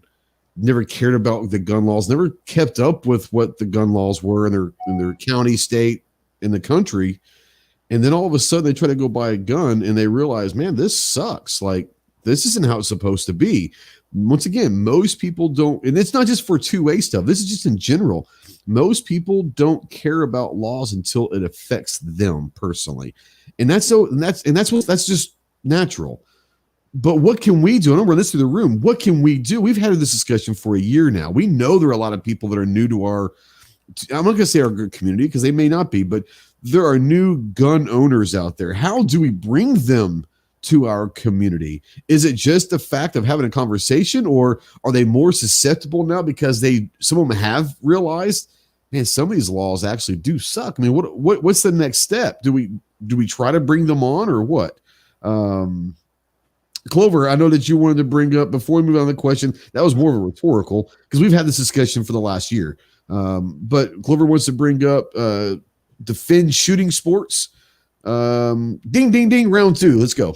Get it on. Yeah. Well, I mean, I just want to make a comment on that. Defending maybe the wrong word, but I don't disagree with what Yehuda said. I think we need to be pushing all sectors of firearm enjoyment and ownership to realize their rights and realize the dangers of government overreach and restriction.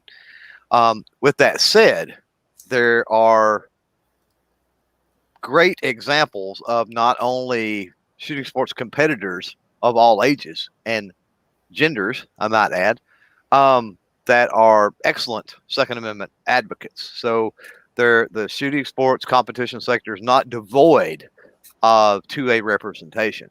Could it be more? Absolutely. Does it need to be everybody? Absolutely. With that said, there's two aspects of shooting sports, I think, that bode well in an alliance, to not discount them or demonize them to the point of disenfranchisement. And we talked about it. I may have talked about it here. I talked about it on G-Web's podcast. I don't know. But I always talk about the societal element, right, that we need. We need to change societal perception. Shooting sports in competition is one way we do that. Sports in any shape, form, fashion is appealing, right? So we need a couple things from the shooting sports sector for that, right? And one of the things is the camaraderie and the attitude. If you ever get involved in competition in shooting sports and stuff like that, you realize real quick the salt of the earth, generous, just the caliber of people involved in that stuff. Right. Pretty much, there's outliers, of course, but pretty much is unfreaking believable. Those are the type people that we want advocating for the cause of the Second Amendment, right? So I think pushing them more to that way, challenging them maybe would be a better way to put it. Challenging them to maybe talk a little more about 2A and do a little more, the majority of them for 2A. But I also think that we can't discount the people that they bring in, that if we have some type of ties or connection to that shooting sports competition world, they can, with a illustrious, the shine, whatever, the bright lights of a sporting event or whatever it might be, they bring people in. They welcome people in, which is even more importantly. And then if we're connected to that as people that are 2A aware, then we take over from that point. We can only reach who we can reach, right? And we've got an opportunity to not only challenge them, is what I'm saying, but align with them as well. Who do you have a rebuttal or? Yeah, no, I mean, look, when I said that the shooting sports world needs to do more, it's not a blanket statement. I mean, I'm friends with, obviously, Dai, who is one of the biggest 2A fighters out there today and doing amazing work.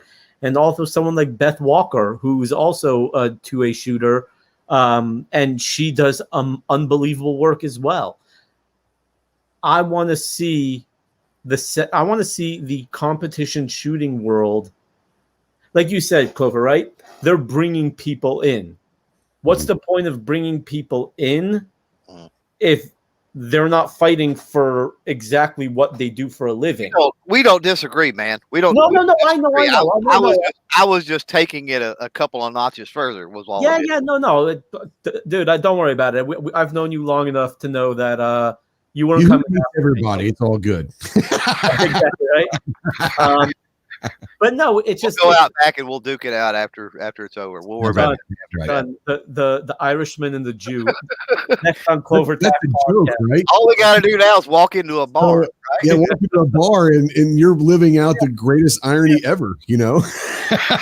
Oh, yeah. I was just gonna make a joke, but go for it. No, I can't. It's too. Okay, fine. I was gonna say like me. Like. Who's going to get the pot of gold, the Jew or the Irish guy? The little. That's when the battle royale takes place. 2 men enter the ring and 1 man leaves with the pot of gold. Right.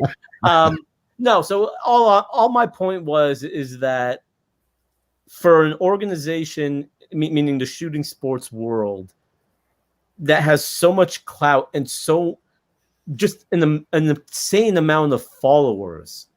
And they're doing good work because, like Clover said, completely bringing people in, people that you and I might not be able to bring in or connect with.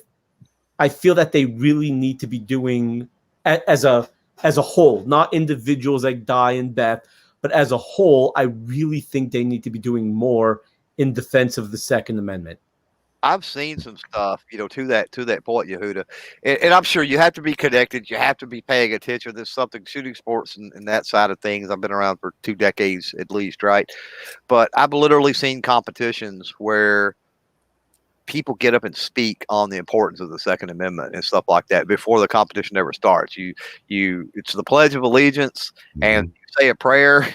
And then somebody gets on the stuff and talks about we're able to do this because of the Second Amendment, blah, blah, blah, blah, blah, and all of that. I have seen on more than one occasion, I've seen that type of thing at competitions. Now, it doesn't happen all the time. And should it happen all the time? No, it doesn't happen all the time. And yes, it probably should happen all the time. I will agree with that. Yeah.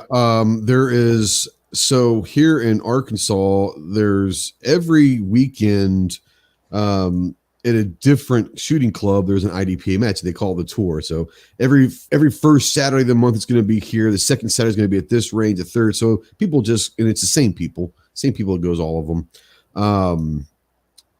But one of the clubs, it's a couple hours from here, same thing you're saying, Pledge of Allegiance, this, that, and the other, safety brief, all of that. And then whoever the tournament director for that week is, it's usually a member of that club or that committee, will literally read the Second Amendment. 27 words. It doesn't take that long. But they will literally read the Second Amendment every time. Right after the pledge, goes right into the 27 words. So I wish all clubs would do that. That's kind of a cool thing. But I didn't ever really think about that until you said that. I was like, well, they do it at that one club every single time. So can I just be devil's advocate here with that? Yeah, Pat had to leave. I apologize. He said he had to go, but Pat, you're more than welcome to come on anytime. And yes, go ahead, Yehuda. Yeah, sorry. No, so yeah, but isn't going to a competition and obviously the importance of the Pledge of Allegiance and then reading off the Second Amendment saying how important it is, isn't that just preaching to the choir? That doesn't do anything to enhance or defend the Second Amendment. Because anyone that's going to watch competition shooters shoot clearly has some sort of investment in the gun world, whether they are gun owners themselves that are just like we'll go watch a baseball game or a football game. They're just going on a Sunday or a Saturday to go watch a bunch of people shoot it out, right? It's really just preaching to the choir, right? I want to see people who literally live and die by competition shooting, how they make their money, who are out there being sponsored thousands upon thousands of dollars from big companies. I want to see them get in front of Congress like Diana did. I want to see them out there fighting for the Second Amendment. Reading the Second Amendment, it's nice, but it's preaching to the choir. That's fair. Absolutely. You make a great point. And I can get on board with what you're saying on that. It is interesting because competition shooting, and I'm not gonna go because I didn't start shooting until I was 19 and joined the Marine Corps. So Clover has been around kids that have been shot competitively since they're probably 8 years old, 9-10 years old. I shoot competitively as a 40-something years old, so I didn't have that experience. So introducing kids to competition shooting at 8 years old, that's a lifetime probably. They're going to make a lifetime commitment to the Second Amendment because that's going to be part of their but it's going to be part of their lifestyle forever. Right. If you start doing shooting competition at 8 years old, you're going to be into guns for a long, long time. So I do see what you're saying is maybe there is a responsibility for them shooting sports to get more, are you saying more politically vocal? Are you saying organizations or people in general? I think just whether you want to call it organizations or individuals, these people literally a lot of them make a living out of shooting. Sure. But it's like that famous poem, first they came for whoever, but I didn't speak up, right? And then when they finally came for me, well, we've gone after pistol braces now. They've gone after bump stocks, the foregrips, right? We don't even know what's going to happen with that. Right? Just so many things are coming down the lines. Magazine restrictions. Well, what happens if Biden, who has said, yeah, I don't think anyone should even, should have a magazine that holds more than 10 rounds, and even that he thinks is too many. Well, what happens now if those get banned. And now the competition shooters have to have 15 magazines on them, each with 7 rounds. Right? Well, how come you didn't speak up when Biden said that? I mean, it's a domino effect that if you don't do something now, it will end up hurting you down the line.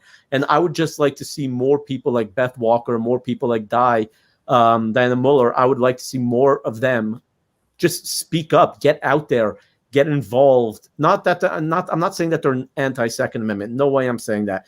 Just at least get more involved in some way. Involved. Absolutely. Sure. Absolutely. Anybody else want to comment or talk about this real quick? Open floor. No? Okay.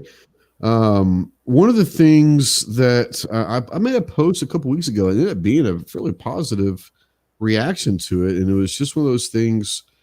I was driving to work one day and there came an ad about drunk driving and all of that. And I was just driving to work, and early in the morning, you're kind of in a daze when you're driving to work, and it's a 20-minute drive to work. So I was kind of like, what?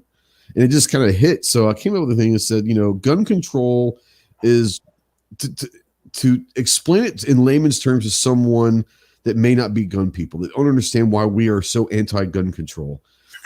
Basically, gun control, we'll bring it to you here in a second, but gun control is basically telling that all the sober drivers that you can't drive on the road. You're no longer a valid driver.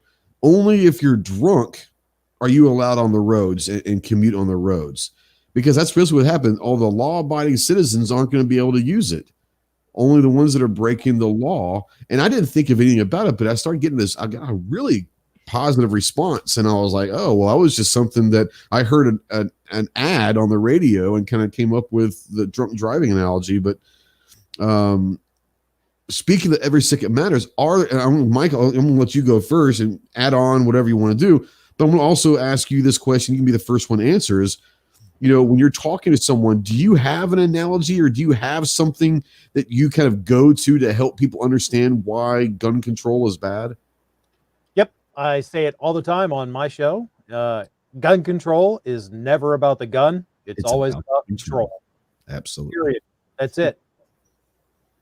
Absolutely. It has nothing to do with the gun and everything to do with control. Yeah. I'm going to go to Clover and say, Clover, when you're having a discussion with someone that, I'm not saying is anti-gun, but they're not necessarily on board with pro-gun stuff, is there an analogy or a story? Is there a go-to message that you try to help them understand a little bit easier? So God gave you 2 ears and 1 mouth for a reason. And so my approach is to always try to enter into a conversation to fill somebody out, to do more listening than I do talking, to then figure out what the best approach or analogy is going to be. So I don't have a specific tactic or whatever you would call it, right, for everybody. There's no catch-all. We're all different. No. You know what I mean? So, if I already know that person's into cars, then I could go that route. Or maybe if they're into tools, I could go that route, or, whatever it might be. But then again, it kind of all depends on what point of contention there is as well as to how you relate that. So it's fluid. And I mean, you've got to learn how to be a student of people. First of all, you got to learn how to listen and pay attention to mannerisms and certain language that people are using. And then learn the art of conversation a little bit and how you ease into things with them. Yep. And the reason why I'm going down this road for the last 10 minutes or so is to really, we're talking about every second matters. And if we're going to be out there and we're going to try to get these conversations going, there might be someone new that's never even tried to have a conversation with someone. They're too shy. It's not my thing. I really don't want to. But they might be saying, I want to start doing more. I want to start trying to bring people around here in, but they don't know how to get started. That's what this is for. We're going to kind of go what we go with so that maybe they can take a little bit of everyone's solution and say, I know a place to start now. So I want to go to Rogue first. I haven't heard from Rogue in a while. He had some issues earlier, I guess. But Rogue, I want to bring this into you. Say when you're talking to someone, is there a certain avenue that you like to go, or a story or anecdote or an analogy that you typically go with to bring them into that conversation? I'd like to talk to people about criminals. Criminals will always find a way, regardless of what laws get passed. A criminal will find a way. A criminal will find a gun, even if all the guns are banned. You're responsible for your own protection. Out here in Montana, it's a little easier to talk about that because we go out in the woods and there's bears and stuff like that. You're responsible for your protection. Law enforcement is at least 10 minutes away at best. At night here, there is only one highway patrolman that covers our entire county. Right. You are your own protection here. And if criminals are going to be able to get access to these weapons, you should be able to protect yourself with them as well. I agree. Yehuda, bring in and say, is there anything Jews, because you're actually in this fight, like you said, you're trying to bring more Jews into the conversation. How do you kind of get them to relate? So it really depends on who I'm talking to. Like Clover said, you got to become a people person. There are certain lines I'll use to some people versus other ones that I will use for, more of them. Like, you just bring the statistics down and show them, hey, what happens if, you're in synagogue and the shooter comes in? Like, what are you going to do? You're your own first line of defense. I do go that, but then you do definitely come across the snooty ones. Sure. who think that they are super smart and will call you like baby killer, that type of thing. And my go-to for that, for the snooty ones, is I'll always turn to the guys and say, I'll give up my guns when you cut off your schlong to prevent rape. And he goes, but I would never rape somebody. And I'm like, and I would never kill somebody unless I would self-defense. And sure. They don't really have an answer to that. You kind of, get them incriminating themselves, so to speak. And they don't have an answer. So that's kind of my go-to one when I'm dealing with snooty people. Other than that, like I said, it's just a matter of, you're your own you're your own first responder. Don't wait for other people. I just this past Saturday, a friend of ours, our neighbor down the block, he stops by. He's like, hey, I'm going for a big, walk. And my wife and I were sitting outside with our kids, and he comes back. He circles back 45 minutes later, a little flustered. I'm like, what's going on? He goes, I just took a walk. And again, this was on our Sabbath. So no phone, no car, nothing. Right. That literally. So he's like, oh, some guy walked up to me and was like, are you the guy I was supposed to meet? And he's like, I don't, he put his hands up. He's like, hey man, I don't have money, nothing. I don't know. And the guy grabbed his arm, and my buddy kind of ripped his arm away and just walked away very quickly.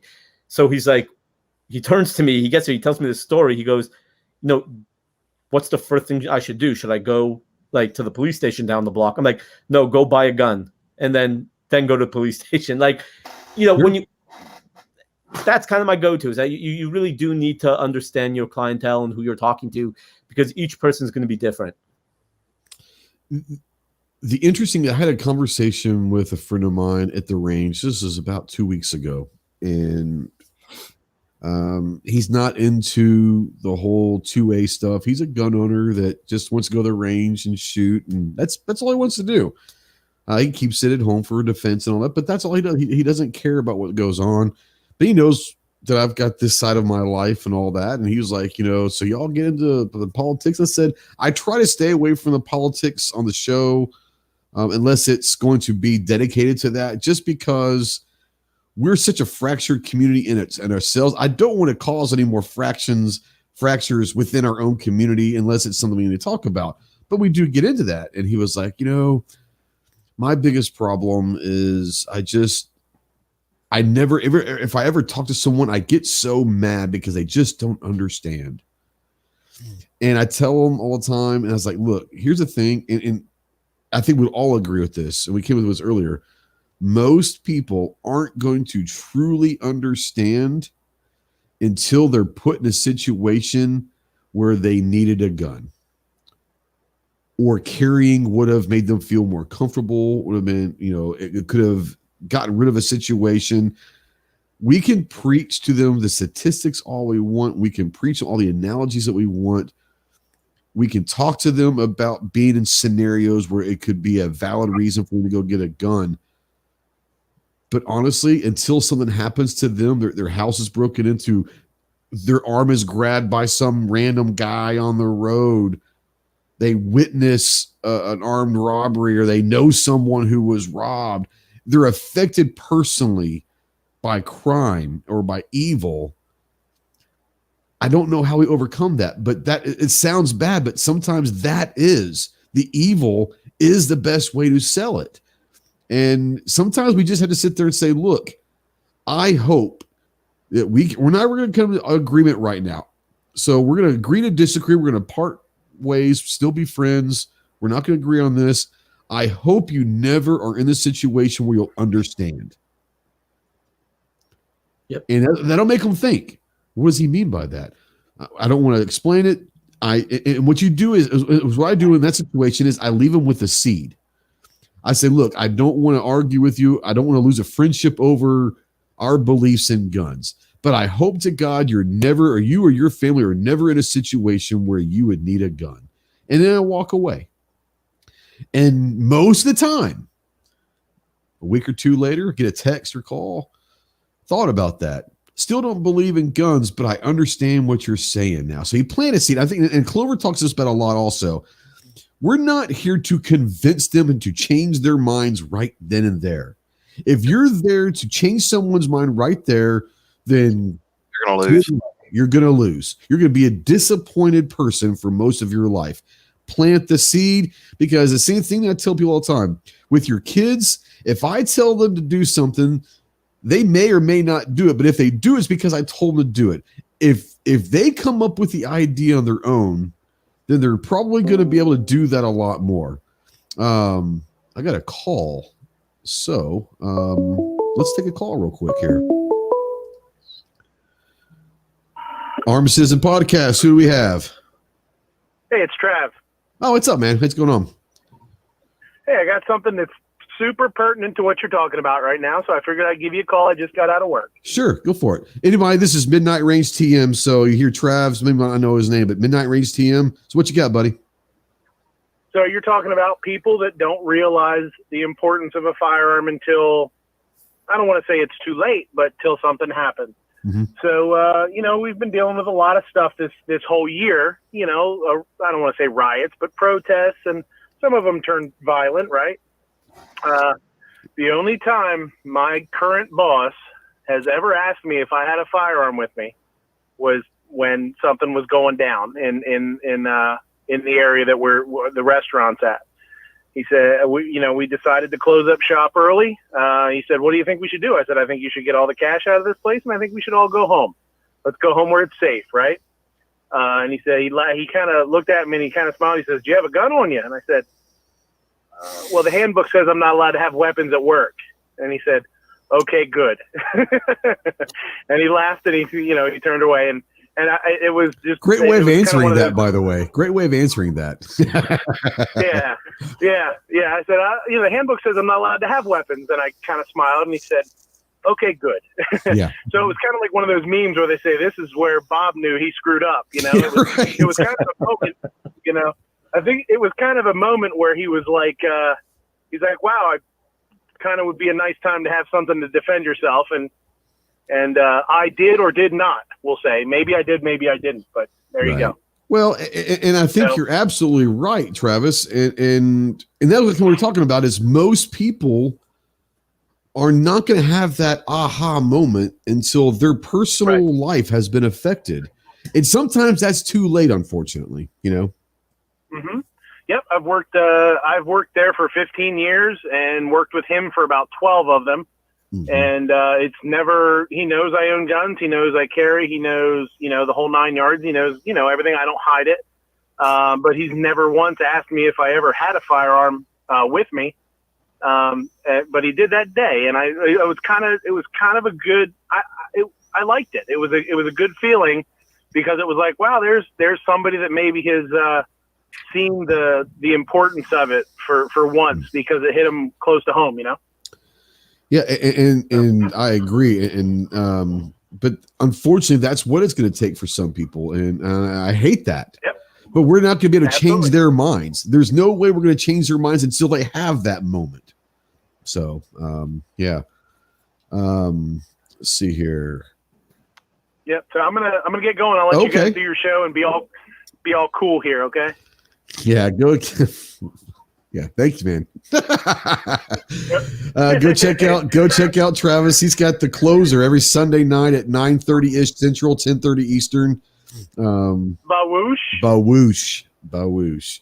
And it's one of the most enjoyable. And there is a reason why he does a closer on Sunday night after a long week of just craziness and all that. He's going to talk politics. He's going to talk different things a little bit, but he's going to have a lot of fun. So if you've never seen his show live, Midnight Range TM, Sunday night at 10:30 Eastern ish, and you're just going to have a really, really good time. Yeah, we have a blast. It's a mix of guns, politics, food, and nonsense. And that's the thing. When I'm on your show, I'll join, just talk food. We'll talk food for 2 hours, and it's wonderful. I love it. Sounds like my type of show. Thanks for answering, buddy. You got it, buddy. Yeah, peace out. Yeah, you need to check out his channel. Is Midnight Range TM, all one word, and it's Sunday night. It's hilarious. He's a hilarious person in general, but his show is really fun. They'll talk the gun stuff. They'll talk headlines and different things, and they'll talk food for a while. Then they'll go into the Instagram and look at just dumbasses that are putting weird stuff on Instagram, which are funny as they're just, it's great. It's a wonderful show. I look forward to I go on about once a month and just hang out with them. Most of the time I'm just lying in bed laughing. And my wife's like, "What are you watching?" And I'm like, "I'm watching Travis." And she knows on Sunday nights is great. So, man, it's been going over 2 hours and I honestly didn't know that. So, what we're going to do is we're going to start kind of, sweeping up. So I'm going to start with Warsaw and say, Warsaw, do you have any projects or anything you want to plug? Where can people find you and all of that stuff? You can find me on my main YouTube channel, Warsaw Patriot. You could also check out my Woodworks channel, Warsaw Patriot Woodworks. But yeah, I'm mostly just on YouTube right now at the moment. There you go. Now, Mandatory Carries asked a couple different times. I'm sorry I haven't answered this. He's talking about how do you get an invite to Every Second Matters. Now, are you talking about like to this show? Or I put the link out there several times, but if you ever want to be on the show, email me or call me, text me, whatever, and I'll get you a link. If you're looking for an invite for Every Second Matters, that's the beautiful thing about Every Second Matters. Anyone, just what you do on a daily basis is Every Second Matters. Right. So you're already part of it, man. You're already part of it. So, but if you're talking about being on this stream or anyone other ones, hit me up. I'll get you a link. I have no problem. I'll bring anybody on. But yeah, let me know. Rogue, bring you in here and say what kind of projects, where can people find you? Go through that jazz. Well, you can find me on just about any social media. Just search for the Rogue Banshee. I have a YouTube channel, The Rogue Banshee, and my website is www.trb.fyi. The project we're currently in on the channel is the Beretta Cheetah. We're tearing the Beretta Cheetah down and putting it back together. Awesome. That'd be interesting. Now, Mandatory is saying it needs an invite code to sign up for the site. You're talking about everysecondmatters.com. G's out there. G would know. I don't know how. I don't know. I don't ever remember a code to get on the website. I don't remember seeing that. But G's out there. Maybe he can answer that for you because I have no idea. Yeah, I tell you, a fun one, Rogue, is I picked up a Chiappa M9 clone in 22 LR.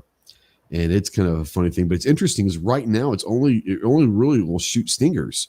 And I told the Clover about that. He says, yeah, that's kind of common. As you break it in more, it'll be able to get in. But I love Beretta clones. I'm kind of getting in it. Clover talks about the PT92. He talks about the Gerson.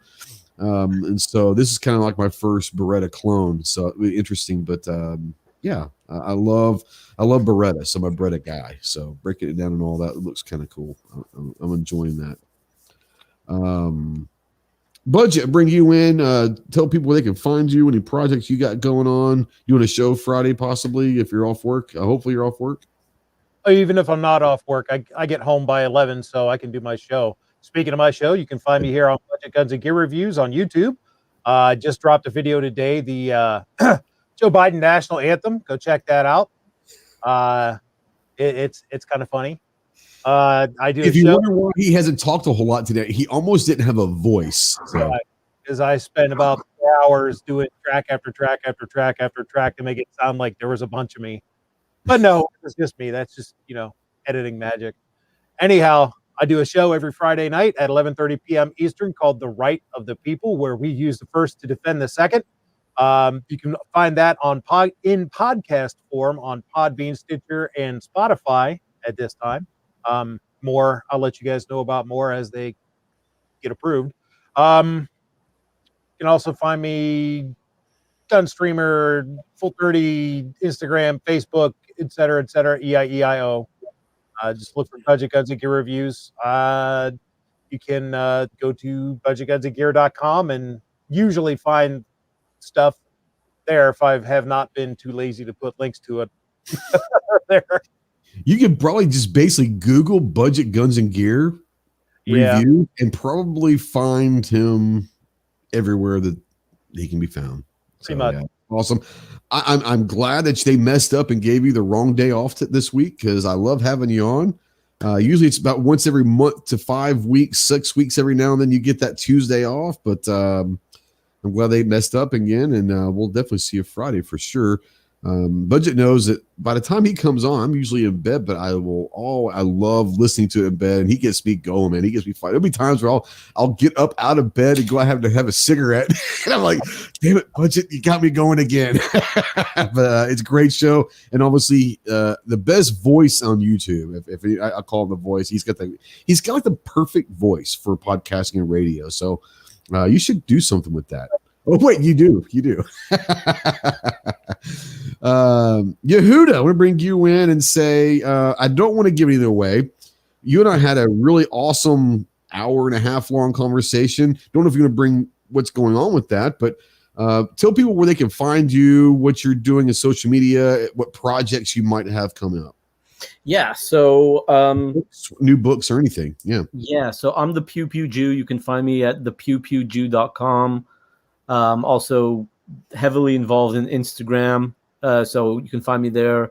The Pew Pew Jew, Parler, Facebook, everything. I mean, I'm pretty much on every social media platform under the Pew Pew Jew, just trying to make a living. I've got 6 books out. I have my next book done.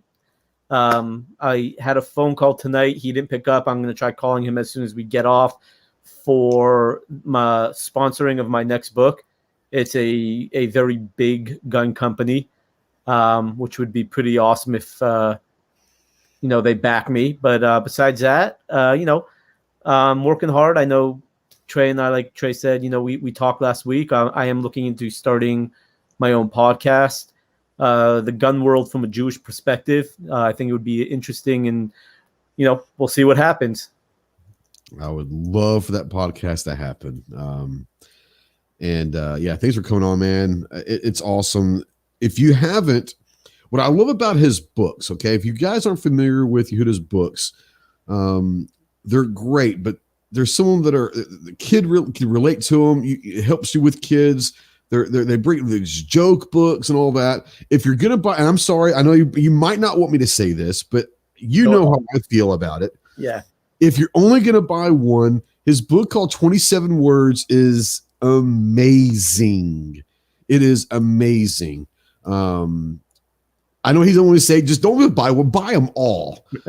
But my favorite is 27 Words, and you gave that to me about 3 years ago at SHOT Show, and I remember reading it on the plane home from Vegas, and I was like, "This is awesome! Like, this is amazing." And then there's a joke book, and there's just so many. He's a great author. I can't wait to see your new book come out.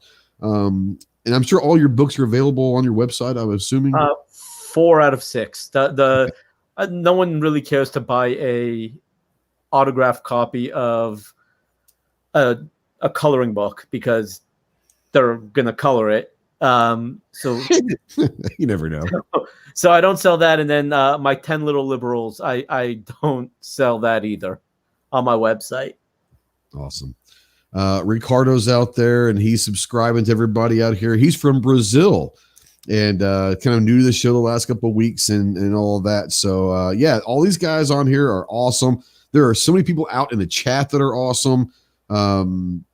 There is a lot of great people doing this social media thing in the 2A environment. So if you need any suggestions, just go to everyone that you see out here. And if they're putting content out, man, just go support them because there's some really great ones out there. Oh, damn, I forgot. I was hoping I was going to get out with him not going it. But yeah, we got to bring Clover back in here. But he doesn't do anything. Like, he's not busy at all. He sleeps most of the day. So do you want to tell people where to find you if you are doing anything? Something. What up? What are we doing? What did I miss? Nothing. Yeah, exactly. Yeah, he just woke up again. Show was over. Man. It's been over for an hour. We're just sitting here in the after chat. Yeah. Yeah, I will show for anyone at clovertac.com. Make sure. And that is a working email, by the way. I will show your stuff, makeup, hair products. Hey, I don't care. Whatever. Really? Please, I really like toys, but make it 3 and under, please. No, one thing I didn't do, and it goes into what I was going to talk about real quick. I had an amazing meeting with YouTube today. I don't think it really could have gone much better than it went. A lot of you knew that was coming. Can't talk about the specifics of the particulars, unfortunately, but some things are moving forward with firearm policy, and they are listening, and they are willing to work with us, and those of us at least that are willing to work with them. And yeah, I think we'll see some changes down the road. Will likely be a slow process, but it will happen. Unfortunately, because of that meeting and a couple of other ones that I had to have in preparation and afterwards and all of that, I didn't get the video drop for today, which sucks.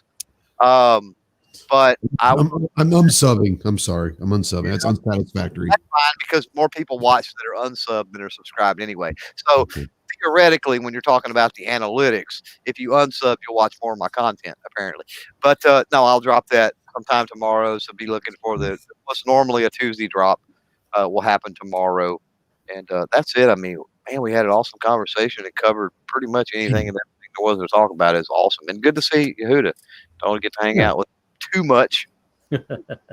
Yeah, I know you got to go, buddy. Thanks for coming on. Hey, man, let me know anytime you want to come on. We'd love to have you on. Yeah, sure. I love talking with you, bro. I know you're busy, but if you ever have a Tuesday night, let me know, and we'll definitely bring you on again.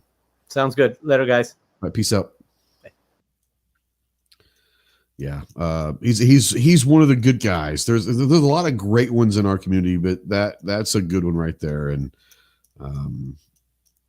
the podcast I'm interested in because he didn't even go into depth of what he said on a broad. It's going to be firearms from a Jewish perspective, but I don't want to give it away because it's going to be amazing if he does it. I hope he does. And we talked like for an hour and a half about doing all that stuff. And ironically, a couple of days later, the next day, as a matter of fact, I think it was, Clover did a podcast on how to start a podcast. So if you're out there, we talk all the time about if you're out there and you want to be involved, all it takes is it's real easy to turn your camera on, and we need all the help we can get on the interwebs to get more pro-gun, more pro-2A content out there. But we don't talk about podcasting very often. There are people that don't want to be on camera. There are people that feel uncomfortable about doing that, but they love to talk. Podcasting is huge right now.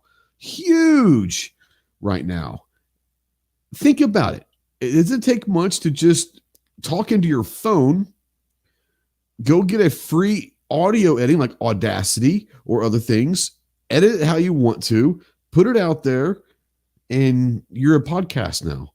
And it doesn't have to be a video. You don't have to be on YouTube, but there are so many people out there doing podcasts. Once again, we talk about YouTube all the time, but let's take it a step further and say we need all the Pro 2A content, whether it's video related, Instagram with photos, or now podcasts.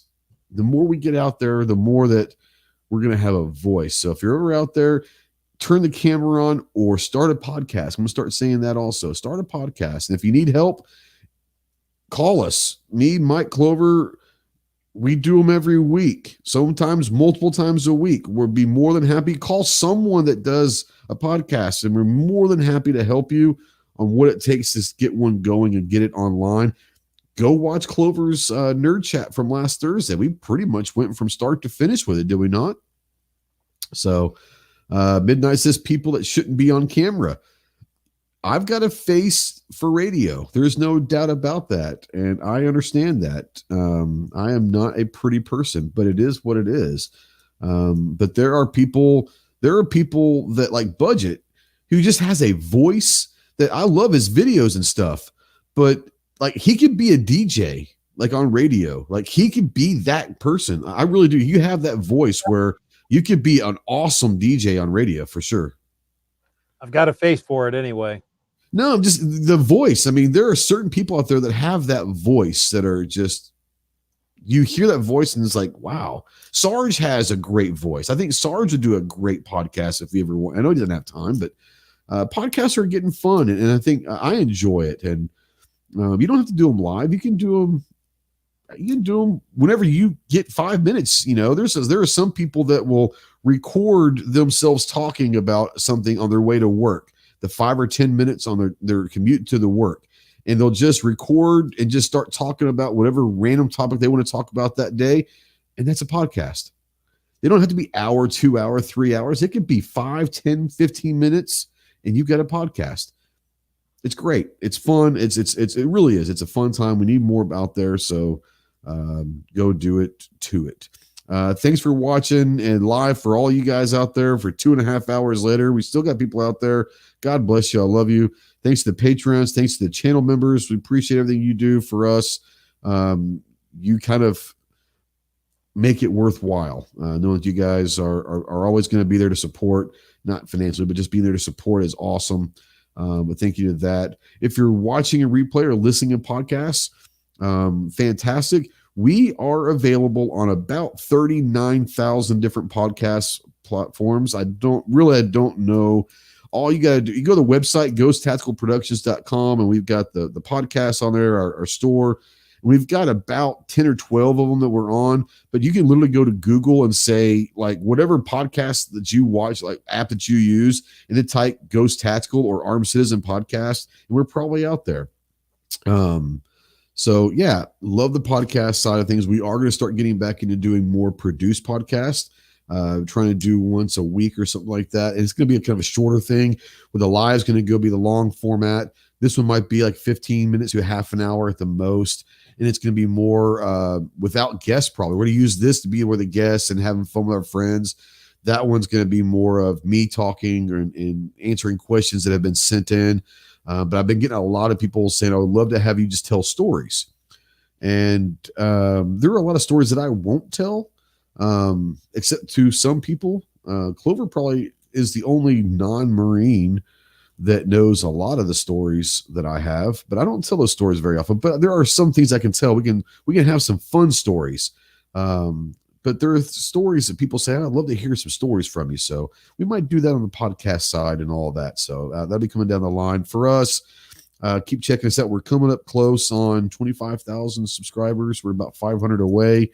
Don't want anyone to go any differently, but we'll have some fun when we hit that number somehow, some way. I've got some things planned. But thanks everyone that's out there is watching. Hope you guys are still enjoying the content. Thank you for coming and watching the live show. We'll see you soon. Semper Fi.